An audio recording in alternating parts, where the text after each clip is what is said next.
living in a border town. You see good men get pushed around.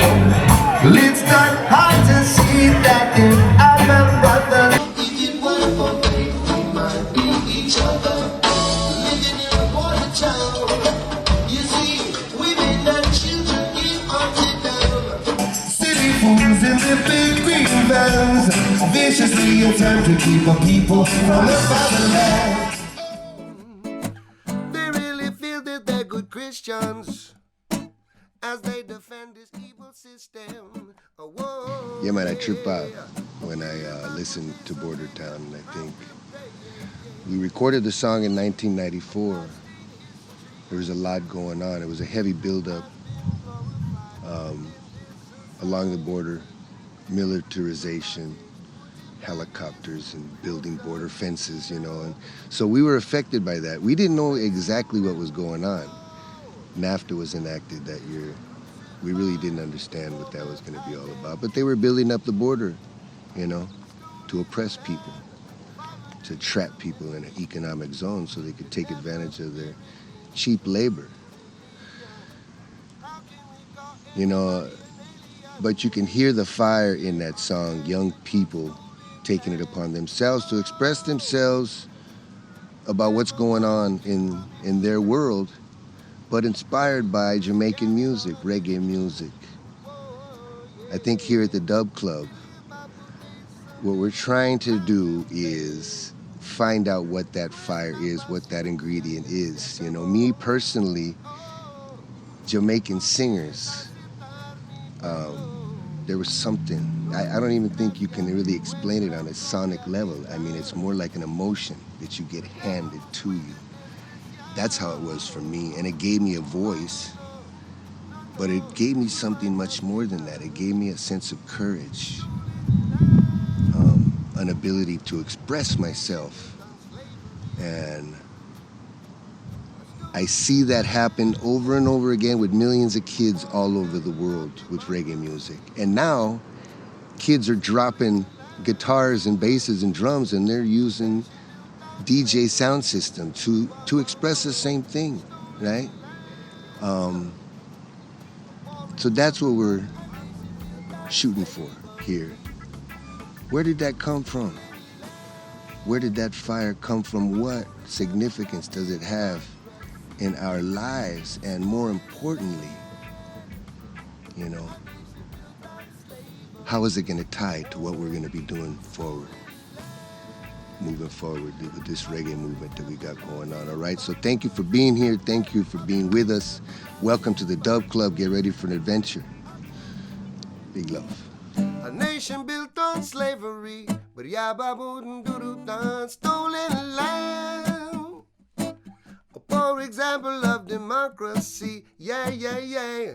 A stolen land, yeah. Love.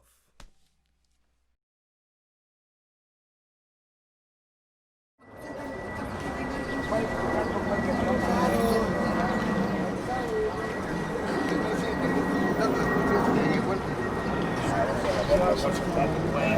lot of activity.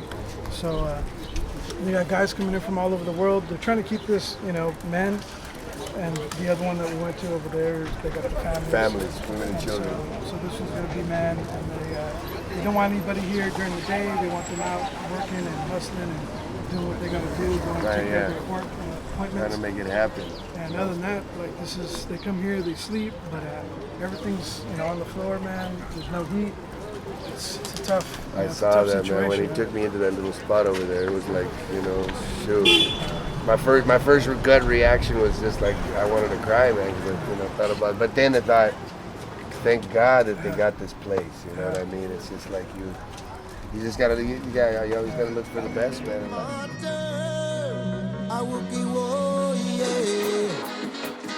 Young Dread.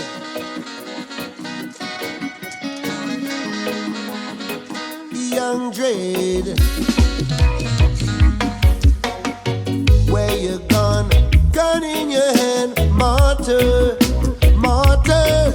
You belong to the flag, only Jesus can walk upon water, water. Well, the best you will do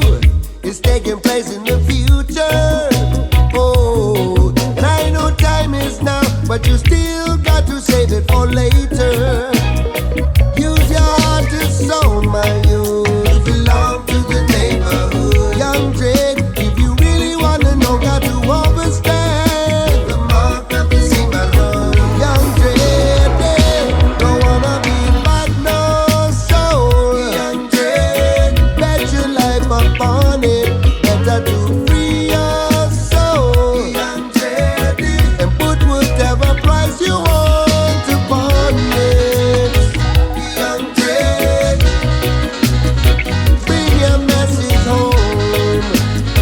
I want you home.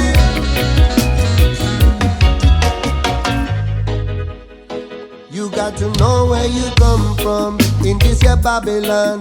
Build it up from the foundation. Receive your redemption, a straight mention. There's only those who feels it knows. There's a message to the melody. Problem, loyal harmony. Living wild and free in positivity. Let them know you have the mark of the cimarron. Young dread, don't wanna be bad no soul. Young dread, bet your life upon it. Better to free your soul. Young dread, and put whatever price you want upon it. Young dread, yeah, bring your message home. I want you home. Strive to be like the humble and the prudent. This is a new time and no one can refute it. Time to bring your message back home. Right on the radio. We come blessed, fresh, straight from the wilderness. Martin, only Jesus can walk upon water. Use your heart to show my youth. You belong to the neighborhood. You are the neighborhood to the neighborhood, my youth. It's the mark of the cimarron. Young dread, don't wanna be bad no soul. Young dread, bet your life upon it. Better to free your soul. Young dread, and put whatever price you want. But no soul. Young dread, bet your life upon it. Better to free your soul. Young dread, and put whatever price you want upon it. Young dread, you belong to the neighborhood, my youth. Young dread, you have the mark of the cimarron, my youth. I think it's just, I don't know, man. It's something that God just put in my heart. I think it's, like when you start exercising something, you're like, okay, well, maybe this is the direction I'm supposed to, be going in. But I think that very first toy drive that we did really opened my eyes to Tijuana. Like, I was born here, so when I look at some of these kids that are over here, sometimes I see myself, dude. All right, my people, welcome to the Big Mountain Dub Club. I am Quino, lead vocalist of the band Big Mountain. And to give you just a quick, how would I say, synopsis of what this program is all about. I'm going to try not to use big words, first off, okay? What this program is all about, the Big Mountain Dub Club, is to remind people what reggae music is really all about. The foundation reason for reggae music was for the people of Jamaica to cope with life, really. It's a music that they used. It's an art form that they used to deal with the trauma of the life that they live presently, but also to cope with the experience of their ancestors, people that survived the Middle Passage and survived the horrible experience of colonialism and slavery. That is what reggae music is about first and foremost. It's not about selling beer. It's not about children's cartoons. It's not about, having fun at festivals and running around acting like a fool on crazy drugs and stuff like that. That's okay.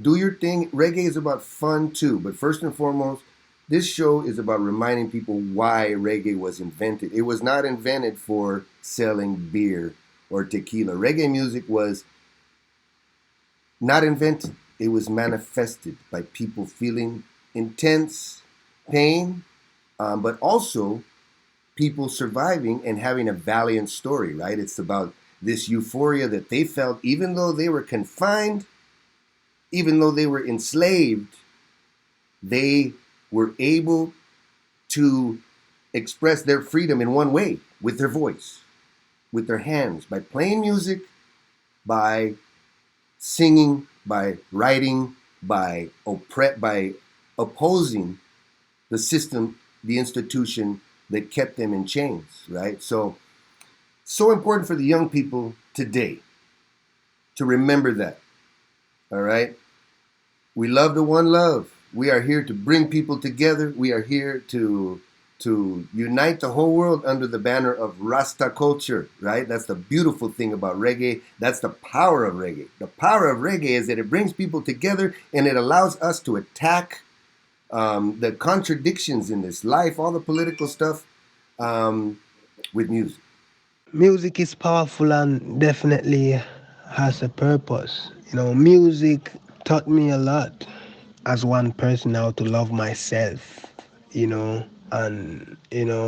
and taught me about life, helped me to unlock myself, free myself, my soul in a way. We are just saying things with the music, and music is sweet. If I can use something that is sweet to send out positivity and to teach people, then music definitely has a purpose, and that is what we do. Work all day and night, but still come like money all I run from where. I want to drive my own, drive my own. I want to spend my own, spend my own. God make a meet my blessing for junction, yeah. God make a meet my blessing for junction, yeah. God make a meet my blessing for junction, oh, hey. God make a meet my blessing for junction, oh. God make a meet my blessing for junction, yeah. God make a meet my blessing for junction, oh.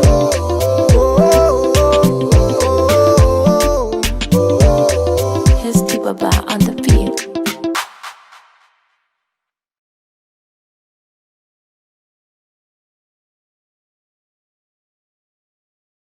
Ladies and gentlemen, without further ado, here he is, Raingad, live and direct. My brother, how you feeling? Thank you for coming on the Big Mountain Dub Club. Thank you, King. I'm honored. How's everything? Anything to report over there in Accra? Accra is cool and hot like caliente. I see you're getting your Spanish ready, man, to come visit me in Mexico. Everything good. We are coping with the corona and restrictions. Yes. Everything good. Yeah. Good, man. Good to hear. Yeah, man. So tell us a little bit about your trajectory. I know some Big Mountain fans are familiar with our collaboration, Angelina. Yeah. But of course, not a lot of them know that I flew to Ghana to record that with you. But before Big Mountain collaborated with Raingad, you had already gotten started with your career. And yeah. Can you give Big Mountain people a little bit of an understanding behind Afrobeat and your style of music, how it compares with reggae music, if it does, and how the music is kind of fusing over there in Africa. Well, we were born into high life, high life, and Afrobeat. But we import reggae and uh, the foreign stuffs. And I, as an artist, as one artist, focus more on the message. I focus more on the message, but what is paramount in Africa and in Ghana is high life and Afrobeat. But we have a lot of youth nowadays who are taking the dancehall and reggae thing, Mm-hmm. and actually and doing it really well. My style, I do Afrobeat, I do reggae and dancehall, and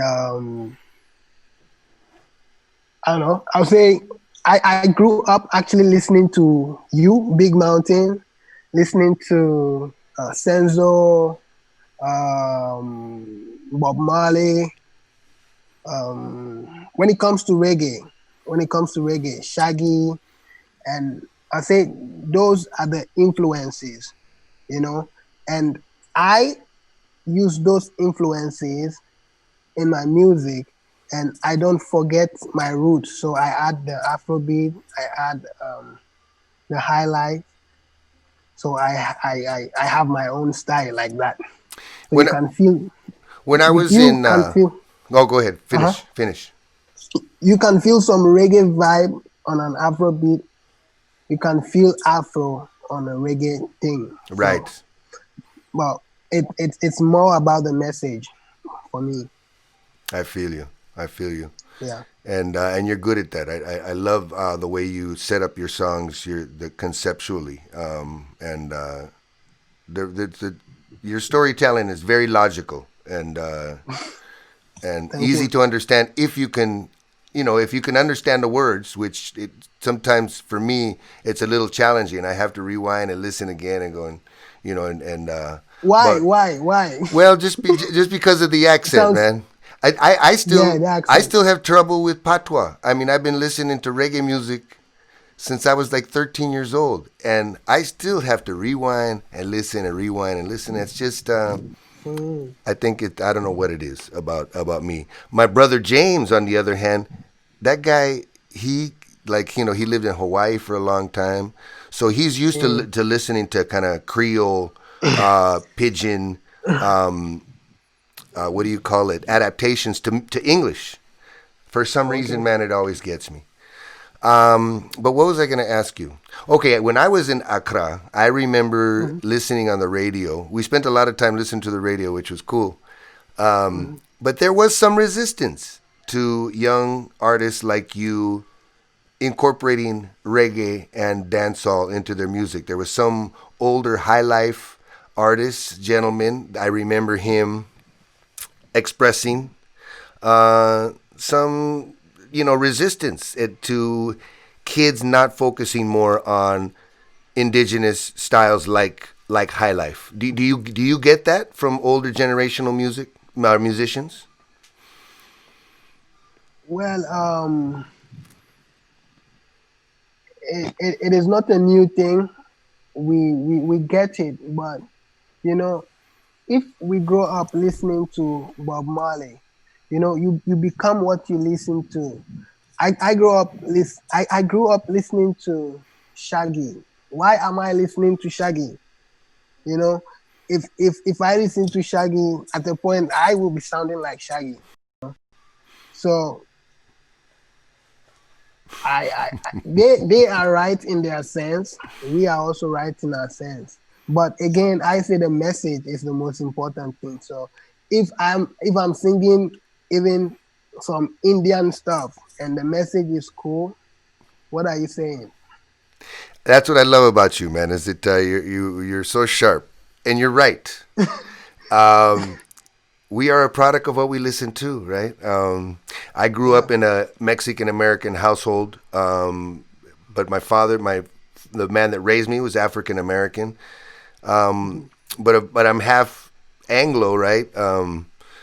And and that part of my family was also very important to me. You know, my aunt and my cousins, I hung out with them a lot, and but I ended up singing reggae music, right? You know, I had all of these other influences around me, Mexican and black R&B and blues and jazz. My dad was really into jazz, but I listened to Bob Marley and I never turned back, man. So tell us a little bit about how reggae is perceived. You know, when I was on tour, Reggae Sunsplash, every tour back then had its African component, which was beautiful about the early days of reggae music. It was all kind of like world beat. We were all thrown into one lot, right? So they always would package together groups like Thomas Mapfumo, like King Sunny Ade, Fela. I got to see Fela twice, man. I consider it one of the greatest treasures of my life. Great. And this was all because of our dear sister and mentor, my mentor Makeda Dread, which, you know, I Salute. Big love, mama. you know, I mean, she was amazing, man, because she would bring all of this music through town, right? And somehow she would make it happen. The late 70s, early 80s were beautiful for that. Wow. And then when I got to tour Reggae Sunsplash, that was already kind of set in stone. So I got to tour with Majek Fashek. I got to tour, oh my goodness, why am I forgetting? Well, Lucky Dubé, but he was more reggae artist. I know that there was one more artist that I'm forgetting right now that I got to tour with. It was really, really, really great to see. But there was also always a little bit of tension going on because I think, you know, at that point, Jamaica was this, or reggae music was this glowing thing that everybody kind of just bowed down to and said, "Oh my God, Bob Marley, reggae, this is the New Testament to music in the world," right? But the African musicians and artists always kind of came on with this air that, well, reggae comes from Africa too, and we play beats, you know, with our drums that are exactly like every single reggae beat that you can come up with. We already have a variation of that style in our drumming, right? Yeah. So there was always a little tension going on about that, and just I guess what I'm trying to say is, do Africans have a little bit of a superiority complex when it comes to music? It took me a long time to say that, by the way. Yeah, you know, I'm very young, and you know, some things. I think this is business stuff. You know, this is to the fans, to the I would say I just left the crowd and I'm moving to the backstage. So this is like backstage stuff. But to people who listen to the music, reggae is big and reggae is well accepted in Africa. But backstage, when it comes to the business stuff, there can be some tension that I'm yet to see. You know, I can't really speak on that. But we love reggae. It is accepted. You know, I think reggae, how do I say it? It is, the music is surviving. It survives. So you see some of our music just come and die, but even reggae is still here. So yeah, it is well accepted. But when it comes to the business, maybe there's some fights. But musically also, I'm not gonna let you get off that easy. But musically, African reggae has a complexity to it that you don't hear anywhere else, right? I mean, it's just like our song Angelina, which is one of my favorite songs. I'm so proud of that song. The production, Hasty Baba. Yes, Hasty, my brother. This is Quino just laying it on the line. I love that production. It just makes me so proud.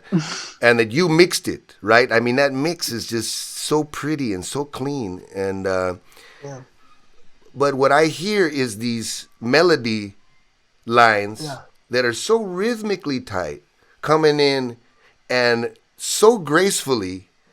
There's so much going on. You don't hear the track. Like, if you just listen to the track, you go, oh, God, that's just a perfect, sweet little reggae track. But then the more you listen to it, you're hearing all of this complex stuff happening in the back that is different for reggae. You know, reggae that comes from the Americas has a stiffness about it that, you know, and maybe I shouldn't be saying it like that. Okay, reggae that comes from California has a stiffness about it that I recognize, right? But you know, but the more reggae kind of moved away from dance, I mean, from the one drop beat, it got stiffer and stiffer, right? And now it seems like a lot of Jamaican artists are really kind of looking towards Africa as the new frontier. Maybe dancehall kind of hit a ceiling of creativity, man. But anyway, now I'm getting off topic. Listen, we got much more to explore, bro. Okay, I want you to be a regular presence on the Dub Club. I love talking to you. You always got just deep, heavy things to say, man. And thank you for coming on and blessing me, my brethren. You know how much I love you, man. I love you too, King. All right. I love you too. So give my love to all the brethren over there and the sistren that we're taking care of. Sure. And stay very. All right, King. Peace. Love.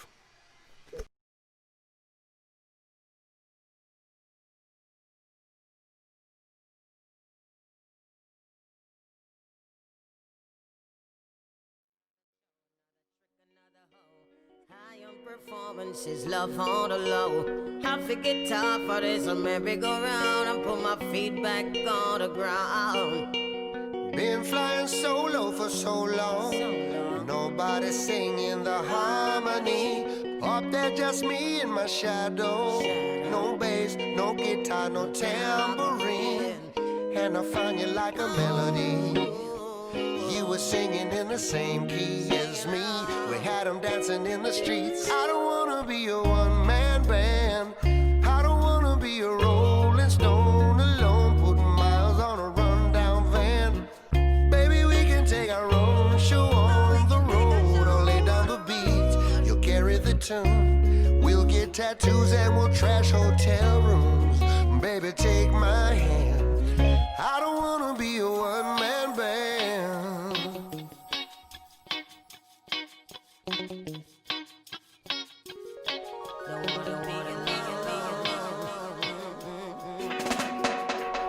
I wanna run down your wild dreams. I wanna chase every high with you. Count all the reps in these old dreams. We'll never learn how to sing the blues. If I'm gonna be famous, then I wanna be famous with you. We've got our own little groove. I don't wanna be a one-man band. I don't wanna be a rolling stone alone, putting miles on a rundown van.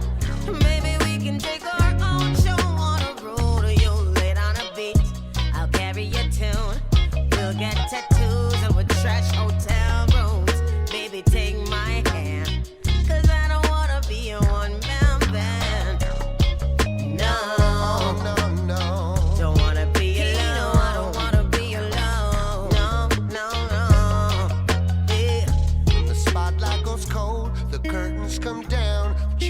all stacked and there's no one around. Nobody's paying. We'll still be playing. I don't wanna be a one-man band. I don't wanna be a rolling stone alone, putting miles on a rundown van. Baby, we can take our own show on a roll. We'll lay down a beat and carry a tune. We'll get tattoos and we'll trash hotel rooms. Baby, take my hand, 'cause I don't wanna be a one-man band. No,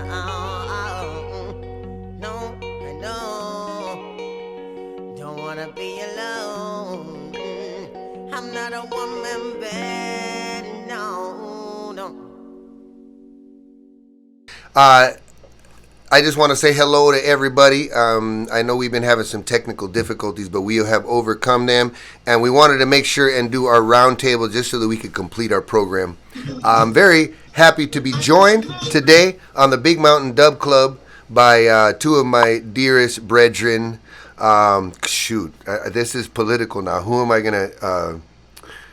I gonna introduce first? Oh well, Paul's part of Big Mountain, and this is his channel, so I'm gonna have to go give him his props. Paul Kastick, drummer, Big Mountain, groove galore, and also joining Dr. John Marquez, professor at Northwestern University of Ethnic Studies. Welcome, you guys. Thank you for coming on. Love you guys. I don't care. I don't want to be there with you too. Thanks for having us on. Paul, I just introduced you. Who are you talking to? Toddy P's here sitting in with me, man. Taddy P. Taddy, we went on the road and got the Jamaican fried fish, the real bommy, the real deal. No pork house today. Now we get the swine mixed up in it too. Oh, I got the swine. John, do you need the glasses? Seriously. You got glasses on. No, this is regular glasses. Okay, all right. All right. John is pulling a Maxi Priest right now. And I already work with Maxi Priest. No. I gotta deal with that shit. Yeah. He'd be trying to sell us some jeans or something like that. We'll not go there. Okay. That David Melican some jeans. All right, we're gonna get straight to some issues, guys. And I know, man, there's so much going on right now. It's like Donald Trump just alone gives you like 10 things to talk about in any given day. But we're not even going to talk about him. I want to go straight to this issue. Well, yeah, I'm not going to talk about Donald Trump because I got to get a new visa next year. Okay. I know. And now Donald, like, he's all into this guy, man. It's just like he infiltrates every last like department. John left. Yo, we lost John. Where did John go? I don't want him to take notes online and say, "Oh, that guy Paul Kastick is in Jamaica chatting shit." Let's see when he shows up at the embassy next year. You know, Kike Neda. He has a video where where Donald Trump appears in his video and he's not speaking very highly of him. They denied him a visa. I think it was last October. And Kike Neda, the ex-lead singer of Gondwana, big shot. Yeah, so it's real. What you're concerned about is real now, because Donald Trump has infiltrated every last little office, and he's filled. You know what I mean? It's just, this guy's very thorough. He's thorough, man. Yeah, he's definitely put people in place. Now, where is John? I don't know, because the last thing I was saying, he wasn't commended. He was frozen. So it looks like he's having some issue. Let me type to him and see what's popping. Where you is, bro? Where you gone? Where you are? Where are you? Yow. I just sent him a yow. I was talking to Lynn Copeland this morning. Did you see that? No, after we got cut off. Had a great work when you're doing. Yeah. I mean, we were having technical difficulties, but he can use the same link. Okay. Hey, bro, they're saying you can use that same link. What's going on? You all right? You know, I'm on the dashi totality. We are here from here about 12. There he is. All right, he's back. He's back. African dashiki shirt. Come on, I got the daishiki, man. Throwback. Everybody third black.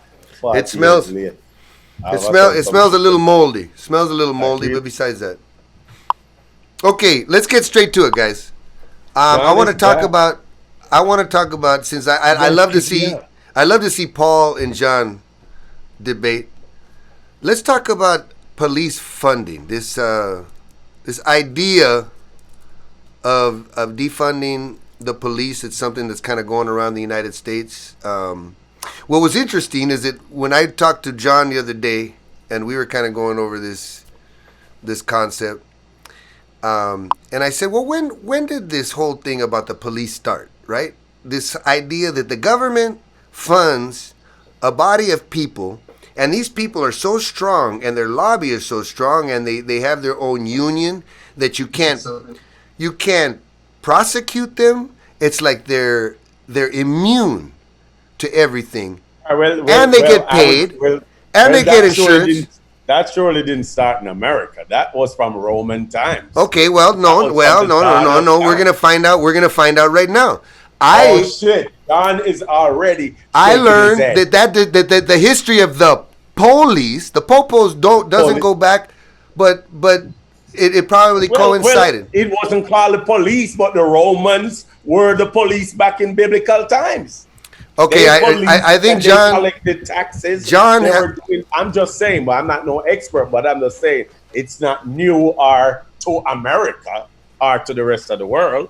Even in African tribal times, back in those generations, there was authority. Well, I know. No, I'm not talking about authority. I'm talking about a militia. I'm talking about a bunch of dudes that got guns that don't have to account to anybody. Nobody can tell them and throw them in jail. They don't feel any pressure. Okay, John, I'm sorry. I'm just going to stop. John, you go. Well, how long is it? When did the police come into play? When was the police, this whole idea, when were they invented?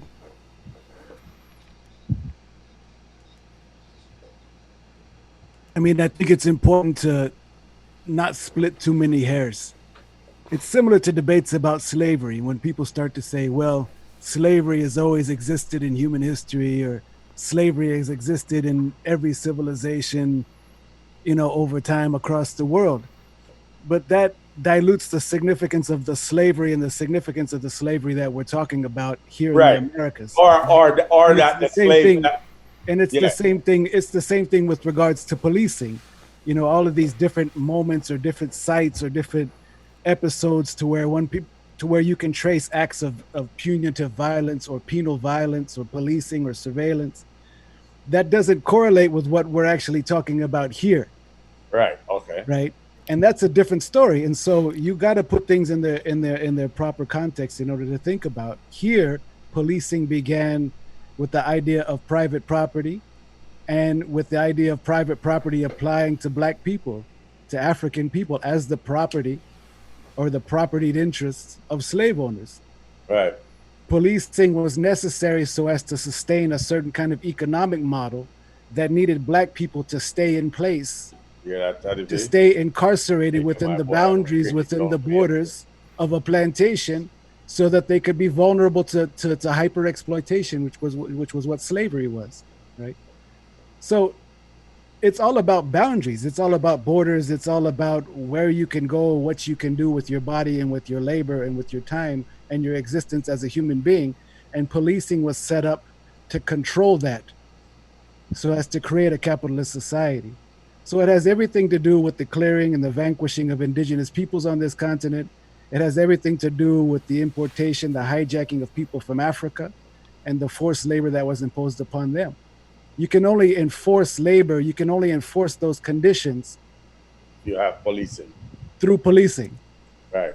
Right? Through the we call it the monopolization of violence, where the state monopolizes violence, or every other act of violence is irrational.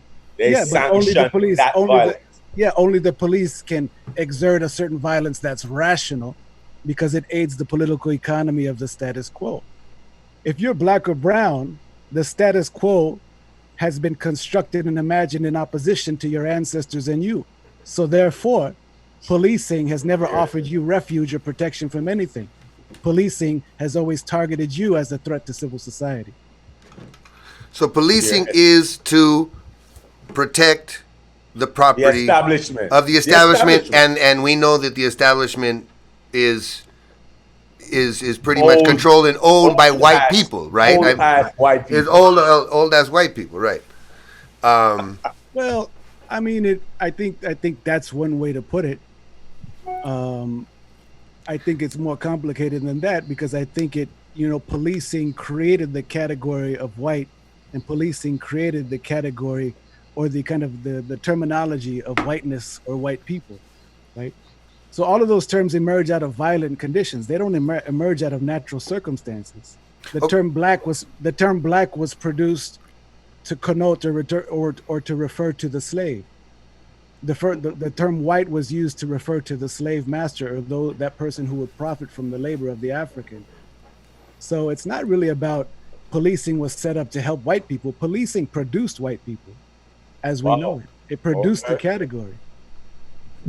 Can you talk a little bit more about how the emergence of modernity and capitalism? Hold on. Now hold on. Based off of what John just going to say, okay, I'm gonna go down swinging here. Okay. So what policing produced Jesus Christ? Because they have Jesus Christ as white. I never met the guy. Okay, that's where we're taking it. Okay, I mean, cashing in our chips right there. We never met the guy. All right. What does that have to do with policing as we're describing it here, as we experience it, as men of color? What does it have to do with it, right?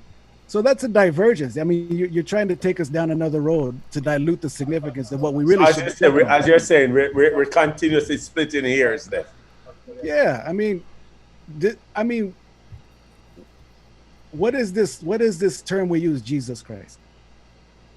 Like what? I mean, if you have a faith that this person existed, then that's your faith. Then that's cool. What they use. That's what they used to colonize the New World. It was Jesus Christ. Yeah, it's part of it. A belief in that was the major part of it. That. And I'm trying to. Hence, Jamaica has the most churches per capita than anywhere else in the world. And in my attempts to decolonize, I don't want to talk about Jesus right now. All right, move on then, my youth. All right. I'm gonna keep it brown. Next thing you'll be writing a new thesis. No, I'm trying to keep it brown as fuck. Okay, now talk a little bit about, and I know we're getting a little technical for some of the people up out there, but like you turned me on to the whole concept that before capitalism, there wasn't necessarily a need for policing the way we see it today. That policing also kind of accompanied the whole, when we left feudalism, right, when we stopped having kings and queens and dukes and barons and all of that stuff control the world, right, and we moved into this age where Europeans started to make their way out, and these were Europeans that were what do you call it, entrepreneurs, right? These were people that weren't necessarily part of the ruling class. They weren't part of that whole monarchy population of people. These were people that just started to make money, and they were regular people, and so this was a new phenomenon, right? This is capitalism taking over the old world, but they couldn't do it without the whole enslavement of people around the world, and running around and taking people's land and setting up their forts and stuff like that. And can you elaborate about why is it that policing accompanied the emergence of capitalism? Am I feeding you the right way? That's a good question, but if you say you're trying not to complicate things, that's a complicated question at the same time. That's not an easy answer to that. Right. I mean, I think it boils down to something as a faith judgment once again. If you believe capitalism is natural, or is the right system to kind of benefit from the natural propensity of man to produce more than they can consume. If you believe in Adam Smith's, theory of liberal economics and capitalism, that it's a natural state of being, that we should support it because it's the best way, then there's no argument to have. But if you believe, as I do, that, as Marx said, that whole theory of capitalism being natural is the original sin. Okay. It constitutes a mythology that covers up all of the ways that violence was used from the outset to demarcate the idea of private property. So, prior to capitalist development in Western Europe, specifically in the British Islands, it was a much different situation. The idea of property interest or private property was not in existence. So in order for capitalism to become a political economy, or to become a political economic system, then boundaries have to be made, right? A capitalist only can operate if they have ownership over the land and the rights to produce from that land, right? So capitalism, in that sense, in that perspective, is the destruction of the commons. There's no common ground. There's no common area. It destroys the commons altogether, and everything is property. Everything has rules and regulations and surveillance of when and where you can be on land. Even public parks, for example, are not public. We've seen that during COVID, right? To where the state can shut down a public park. So it's not really a public park. There's a dominion, there's a state authority, right. There's an a police authority over it. Right. Yeah, right. Or even these protests, these kids, up in Kenosha, am I saying that right? They cleared everybody out except for 150 kids. They stayed in the park, and then it was on. The cops were like, it's time to have it. And that's what's so frustrating, man, is that, we're stuck right now in this situation right now where the political situation is not allowing for anybody to cool down. You got the cops, they are entrenched in their situation. We have a racist president in the White House that's egging the cops on and sort of like daring them to take it up to the next level. And he's doing it because he wants to get reelected. For him, all of these protests are a beautiful thing, because he gets to sort of solidify his base, and then it solidifies law and order status. And then put on this idea that the United States it has no law and order, so that's a new so it leaves it open for scaring white folks, right? So right now, basically, the whole Republican strategy is, how many white folks can I scare into voting for me? And then meanwhile, because of what's going on. Yeah, and then cops. I mean, obviously, this guy that shot this poor kid in Kenosha, he had some sort of political motive to do what he did, man. I mean, what drives a person to do that? I mean, he was right next to the kid. He shot him point blank in the back 7 times. Well, I can tell you what I'm seeing on the news right now and what's been reported, the latest. I don't know if you guys have been listening, but the latest now they're saying is that he had a knife. That's the latest thing that's been thrown in the thing now. That I'm looking at the heading right now. They were talking about it on First State this morning, and one guy said, how dare the NBA players are boycotting for a guy who got shot because he was going for a weapon or what, some shit. So that's what's coming up now. That's what they're pushing on. That's the latest news that has come out now, Quino, that he had a weapon or was going for a weapon. But he had how many cops around him that were... I know. They were armed. He was going for a knife. And I think this goes back to, I don't know, I guess we lost John, but the whole idea of authority. this idea that the cops are licensed to commit violence. We are not. We are not licensed to defend ourselves. We are not licensed to run. We are not licensed to try to de-escalate the situation. Cops come in, they have their protocol. They have their protocol, and they follow through with it. I don't know what happened to John. We lost him again. Anyway, Poppy, how's everything down in Yard? Yeah, it's cool. It's cool. I mean, we are heightened right now. We have had spikes. Hence, we have gotten the new time for curfews in Kingston. It's 7 p.m.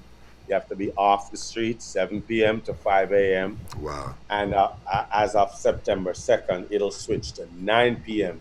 to 5 a.m. So that's what's going on now. Because I'm afraid to say a lot of people are not following. Typical. Everybody's not really following this shit. People don't believe, man. It takes drastic measures sometimes, it seems, for everybody to fall in line and just be in unison with what the government is trying to do or say, And, it's so funny because leadership is such a thing.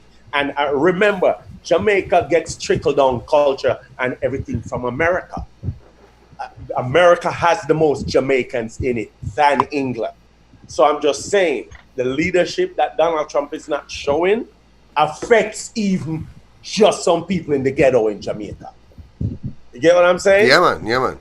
So it's kind of like all hell break loose because you just have a set of the populace that, fuck that shit. Nothing wrong with me. I'm good. Whatever. And it's just hard. Whereas a place like the Cayman Islands now has that shit locked down, sealed. Their testing is on another level. They're doing, my sister lives there, I'm telling you. They got the shit in control. They ain't following nobody's example but their own. Now, why do you think so? What is the difference between Cayman and Jamaica? Well, it's a smaller, first of all, it's a way smaller population, just to be clear. And they got lots of money. Yeah, they had a billionaire that went out from day one, went to South Korea, private jet, bought 200,000 tests. Right? Which is almost 3 times the population of Cayman Islands. Wow. So I'm saying that to the fact that what I heard, he even sold to Jamaica and sold to some other islands. They locked the shit down. Nobody coming in but nationals that are coming from England, that are coming back home. When you get home, you're quarantining not at the house that you were going, but at a hotel. So it's a whole different level. You're not coming in and getting to go home under no circumstances. Natch, I was talking to Natch every day. He was in a hotel 14 days. Because he was in England and he got to come home on British Airways. And now they've extended their airport shutdown till a whole nother month now. So okay, but this is because the Cayman Islands is a place where all these billionaires have offshore bank accounts and they just have a large population of rich people. Rich people can just make things happen. I think the Cayman Islands would more be listening to their motherland, which is England. Oh. And more taking that example and following advice from that and not from America. See what I'm saying? So they've shut their airport down. Whereas Jamaica, we still have shit going in and coming out daily. But I must say, when I came in, I was impressed of what I saw and went through at the airport. As inconvenienced as it was, I respected that, wow, my country is doing this shit right, and I'm like, wow, okay, I'm here spending hours, but you know what? I was like, yeah, I like this. And this is for everybody across the board. A politician just got kicked out of the National Party because he tried to go around the quarantine. He got kicked out of the party that's in power. Discipline, because he tried to go around not doing the quarantine after he came in the States. They kicked his ass out. So that's what's popping down here. It's interesting how many people are getting carried away with this conspiracy hype. Even people that, it's turned into such a political issue. Even people that are conscious people are like really pissed off, and I don't quite understand, where some of their anger is. I mean, I'm saying it's split. You have people out there that you respect that are saying they're not into this whole thing, that it's real. They think it's some conspiracy. They feel after the elections, the Democrats, it was a plan. And I'm like, could that be? I mean, then who are the people that are dying? What is it? Fake death? But it always comes down upon economic lines, right? I mean, those of us who have had to deal with the ups and downs of life, and I mean, there's certain communities that's, we've been through it all. So I'm losing money. But everybody that I've heard that I've been anti this is because of the business, is because of the money. Right? Yeah. Just watch Fox News and you'll definitely find that out. I mean, it's all they talk about is business and this and that, and kids should go back to school. No matter how much kids they hear dying or whatever. You just have to like every day what I do is I switch between CNN and Fox. And it's night and day. And I'm not saying none is better, but it's just obviously you can see the red and the freaking blue, man. Oh, yeah. It's like you can see the red and you can see the blue in just the reporting and just the whole thing. It's like one network is just totally, they're just like, and I'm like, what does it take? What does it take? How many Republican guys have to actually literally get the thing? They still, and then look at the White House last night. What I saw, nobody had on masks. And they were all sitting beside each other. So, shit. What about what happened yesterday? NBA or the MLB or the NHL? The whitest sports in town. I didn't see it happen, but what did these guys actually skate off the rink? And I don't know about that. I only followed. I heard about. Did any full teams, John? Do you know? Did any full teams boycott in the NHL? In hockey? We talking about hockey? They were saying hockey teams joined the boycott yesterday. That's what I heard. I guess we have to watch more. Paul's wearing a hockey hat. He might know more about that than I. That's a ski hat, man. I don't wear that shit, man. That's a good. Come on. I must say there. I see him getting excited. Teddy P. I got somebody to show you. Ladies and gentlemen, the mayor of Montego Bay. There he is. Yeah, this is the Teddy P. Real OG. Mobe original. What am I? Rose Hall. Well, you're Sit down. Let me get something now. You sit down. Daddy P. Come, Daddy. Go on, John. Go on, Quino. Come, Reda. Original Mobe. Yeah, man. Daddy P. What's good, brother? It's good to see you. Yeah, man. Yeah, man. Good to see you, too. What are you doing over there at Kastick's house? Well, today's his birthday, man. Didn't you know that? Oh, look at that, Quino. Oh, my God. You know, I was wondering. How did you? I was wondering why I was drinking Tecate right now. Did you bake him a cake? What did you cook him some food? I'll show them on them now. Yo. All right, hold on. So we have to represent. You know. Did you buy him a cascadilla at least? No, tonight we're going out, man. We're going out tonight too. Just went to get some food just now, and tonight we're going to do the real thing. How long you guys go back? How long have you and Paul known each other? Oh God, we have to represent correctly, man. About 1988, 89. Wow. About that. So we went to the same high school, but when I was going out, he was leaving. When I was going in, he was leaving. So yeah, but because we were in the same music program, I knew about it. Let me ask you something, Taddy. Is it true that Paul used to wear Michael Jackson clothes when he was in high school? I don't know. I never saw him in high school. Really? No, because when I was going in, I went in 84. He left in 84. I've seen Paul wear Michael Jackson clothes. But yeah, Paul used to be the man still, you know. Wear all kind of things, all kind of costume. I've seen him wear Michael Jackson clothes like last year. Yeah, man. Paul usually has much more jewelry on than any woman I've ever met. Yo. And I'm not even clowning. I'm not even hating. Like I feel so lame when I'm next to Paul because of his getup. This brother he'll come on with not one vest but two vests. One leather, one plaid. And I'm just like, I can't keep up. Well, John, you have to remember, you know, it's show business, you know. Yeah, that's true. Paul told me, first thing Paul did when he came into the band, he looked at me, he goes, "That's not going to work. The tie-dye t-shirt, no, these shorts, nah, man, those shorts have been out for like 15 years, bro. And the Birkenstock sandals, somebody fucking burn these things, please." Yeah, man, a show business. He made me change my whole shit. Yeah. Paul always bring a shit, the show.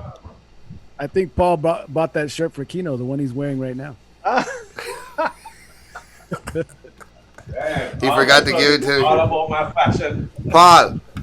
That's a Filipino dashiki. Paul, come over here. Sell those, come on. When we were wearing dashiki in the 70s, man. Happy birthday to you. Happy birthday to you. Happy birthday, dear Paul. Happy birthday to you. Paul. Happy birthday, Poppy. I forgot. Yeah, my grandmother wants to know if I'm getting the stimulus from Sage Music International from Bruce. My grandmother wants to know if I'm getting a stimulus check. You need to sign up, man. It's called where'smycheck.com. Yeah, for real. California is burning, man. What's poppin'? Is Bruce all right? I don't know, man, but California is like way over there somewhere. I'm some other place right now. But my mommy, she still lives over there. No, I haven't heard anything bad about. But what? That's like more north though, right? Where it's burning, like more the Bay Area. I don't know. It's burning everywhere. I don't think John remembers anything about where he's from. John is all in the Chicago lifestyle now.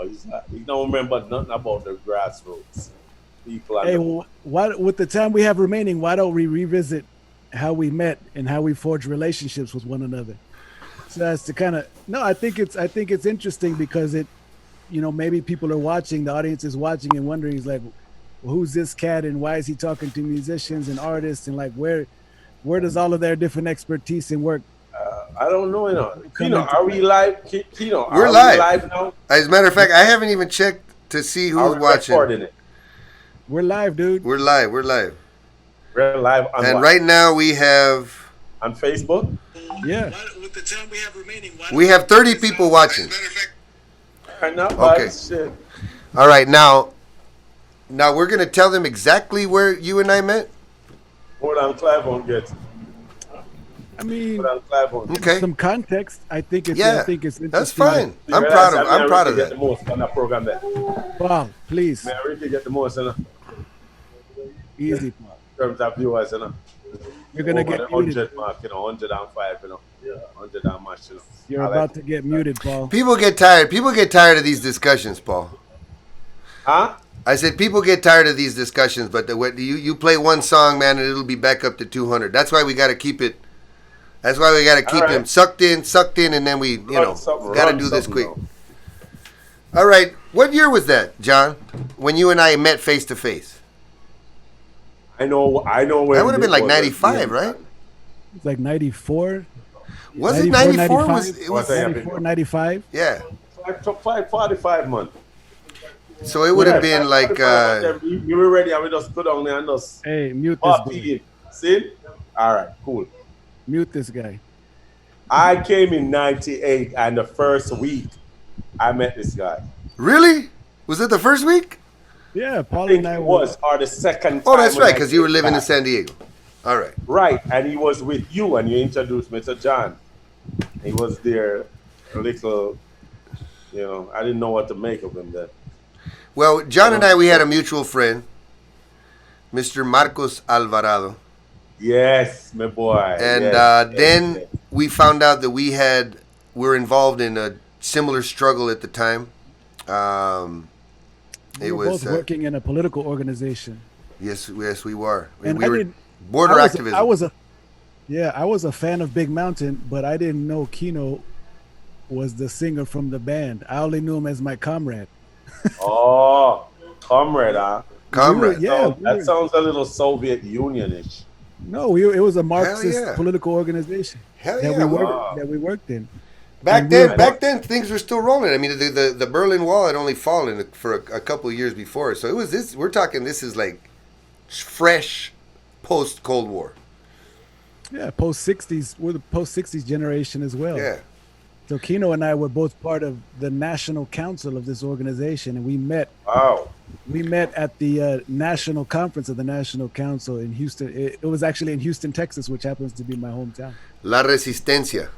Yeah, and Quino and I met, and we established a relationship. A couple of years later, I was moving to California, and he's the only person that I knew there. Okay. So I called him up. My car broke down in the desert.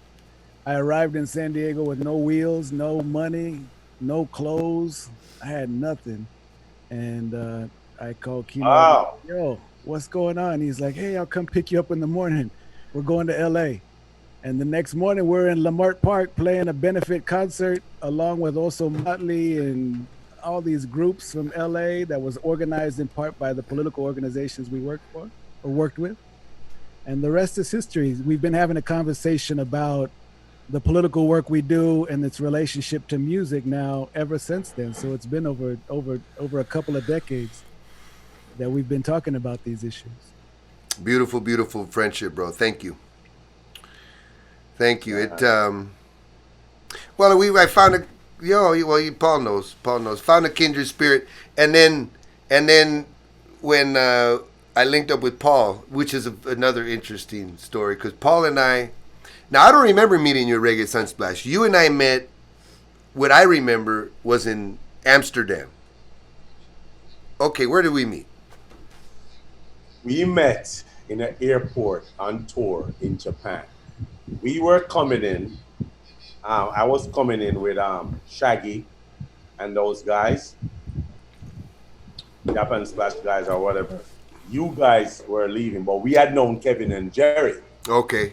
And I remember we just got briefly, just like, yeah, that's the guy there, whatever. And it was a quick thing because we were more talking to Kevin. KB was more telling us how nice it was playing with you guys. And then after that, again, Amsterdam the next year. And then there was a couple of gigs that Shaggy, Big Mountain, and Maxi were on. Right, just I remember that. Stuff in San Diego, Casino, where we're all backstage, but those days we weren't doing the Instagram shit, so we weren't even taking no pictures. But yeah, I remember it was in an airport in Japan for sure, where we were like, yeah, this is Quino, James. And okay. It was fast. Okay. Yeah, and I don't. All of that stuff is a blur, man. All those were, but I remember playing sound check at it was the Milk Veg or something like that. The Milk Veg in Amsterdam. The Milk Veg. Right? Yeah, when you and I'm playing, and I'm jamming, and all of a sudden Paul gets in the middle of the dance floor. There's nobody in the dance floor, and Paul does this. Paul does this thing. Right.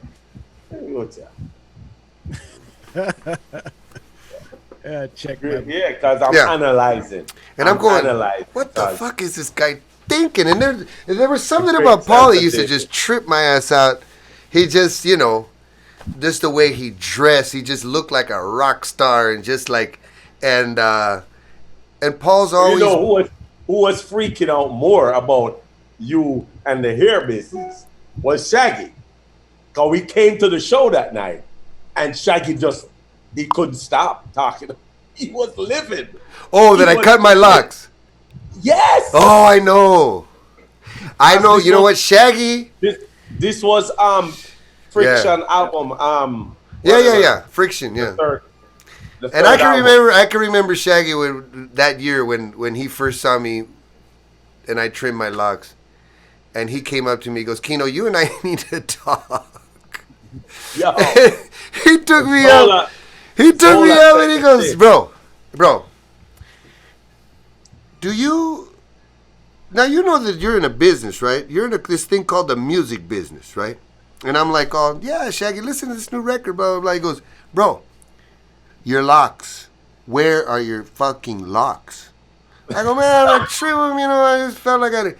He goes, bro, you have a #1 song on the fucking radio, and you cut your whole image. Your whole image. You lost your whole image. What were you thinking, Yeah, I couldn't tell you how many times Zola, I was just like, Zola. Damn, Quino, why did he cut off his dreadlocks? He was gonna own the world. The world. And it's just so funny, and that's the juxtaposition, right, between me and Shaggy. And I love Shaggy. Shaggy's always been a good brethren to me. We saw him in Sri Lanka, but he and I had a completely different experience. He and I got into music for completely different reasons. Different reasons, of course. And it wasn't until then that I realized that, because when Shaggy, he approached me like a real businessman, like, Quino, do you think about your family? Do you think about your kids? I mean, he was really, really concerned, bro.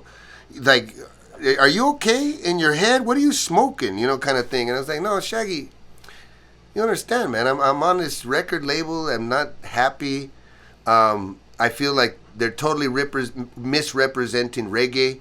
I'm the most famous Rasta man in the world right now, and I'm getting attacked by everybody because everybody says that I'm the guy that stole music away from the black man, reggae music, I mean, that's where my head was at the time, and it was like, I'm tired of this shit. Fuck this shit. And then my record company, you know what I mean? It was just like, I could only beat down the door so much. It was just so much frustration, me trying to deal with, like, I'm doing this music because I want to spread a message to the world right now, and you guys are making it difficult because all you guys want me to sing is pop songs, and I don't have a problem singing pop songs.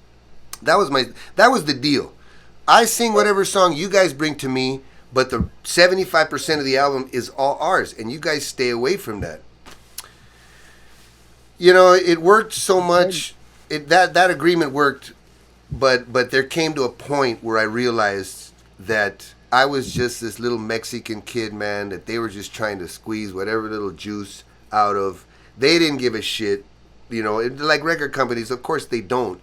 But there was some other stuff that was going on there that made me realize, you know what?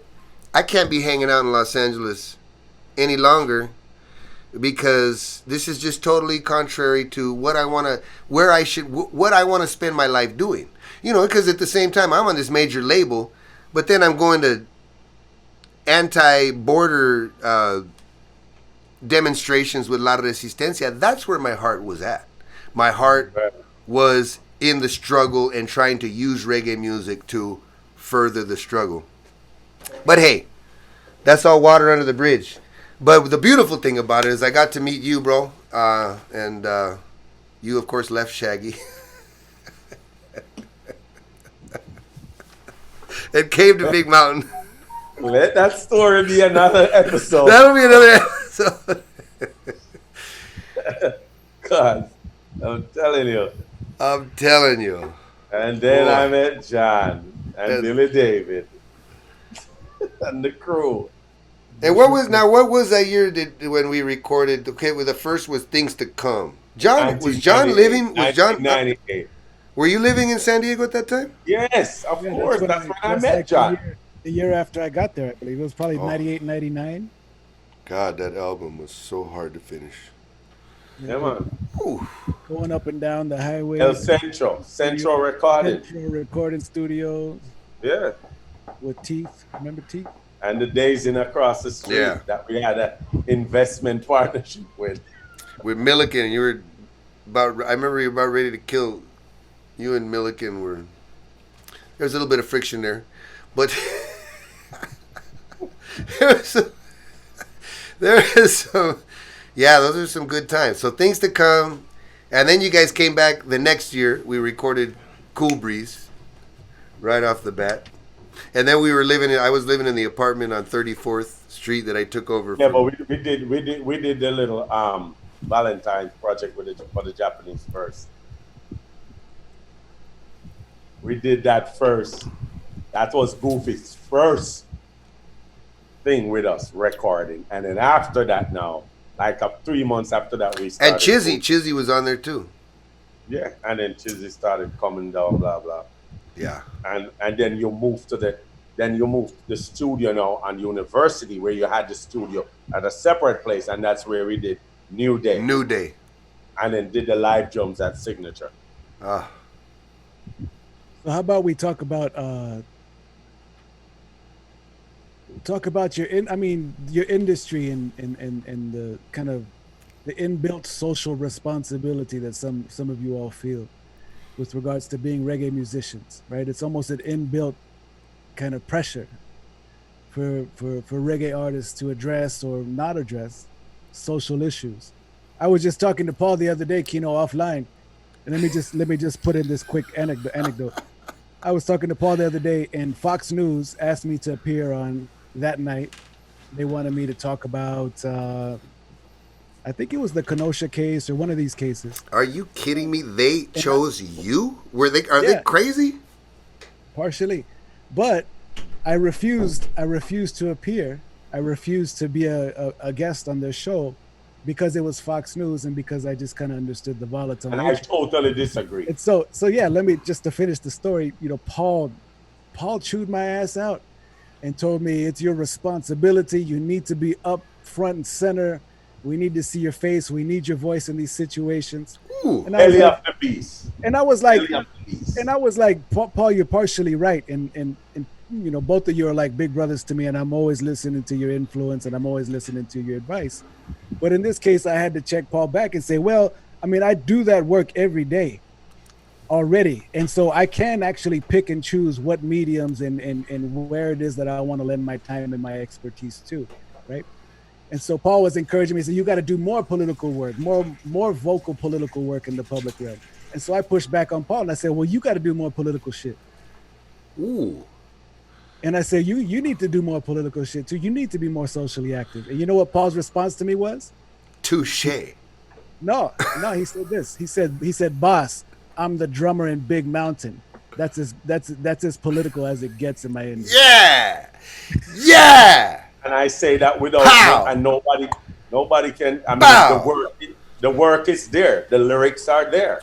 Well, Quino, I've been wanting to tell you that story because I thought that would be, no pun intended, music to your ears. Oh man! And I say that on every forum that I've ever been on, and I tell people how misled they are if they think that Big Mountain is just "Baby I Love Your Way." They really need to go listen. And listen to what we were talking about before it got hip to use the word community. Yeah. America wasn't hip to the word community. I was exposed to the word community. Now it seems like a fashion statement to me when I hear it on CNN and Fox. James was using that term from 1998 when I came in contact with that guy.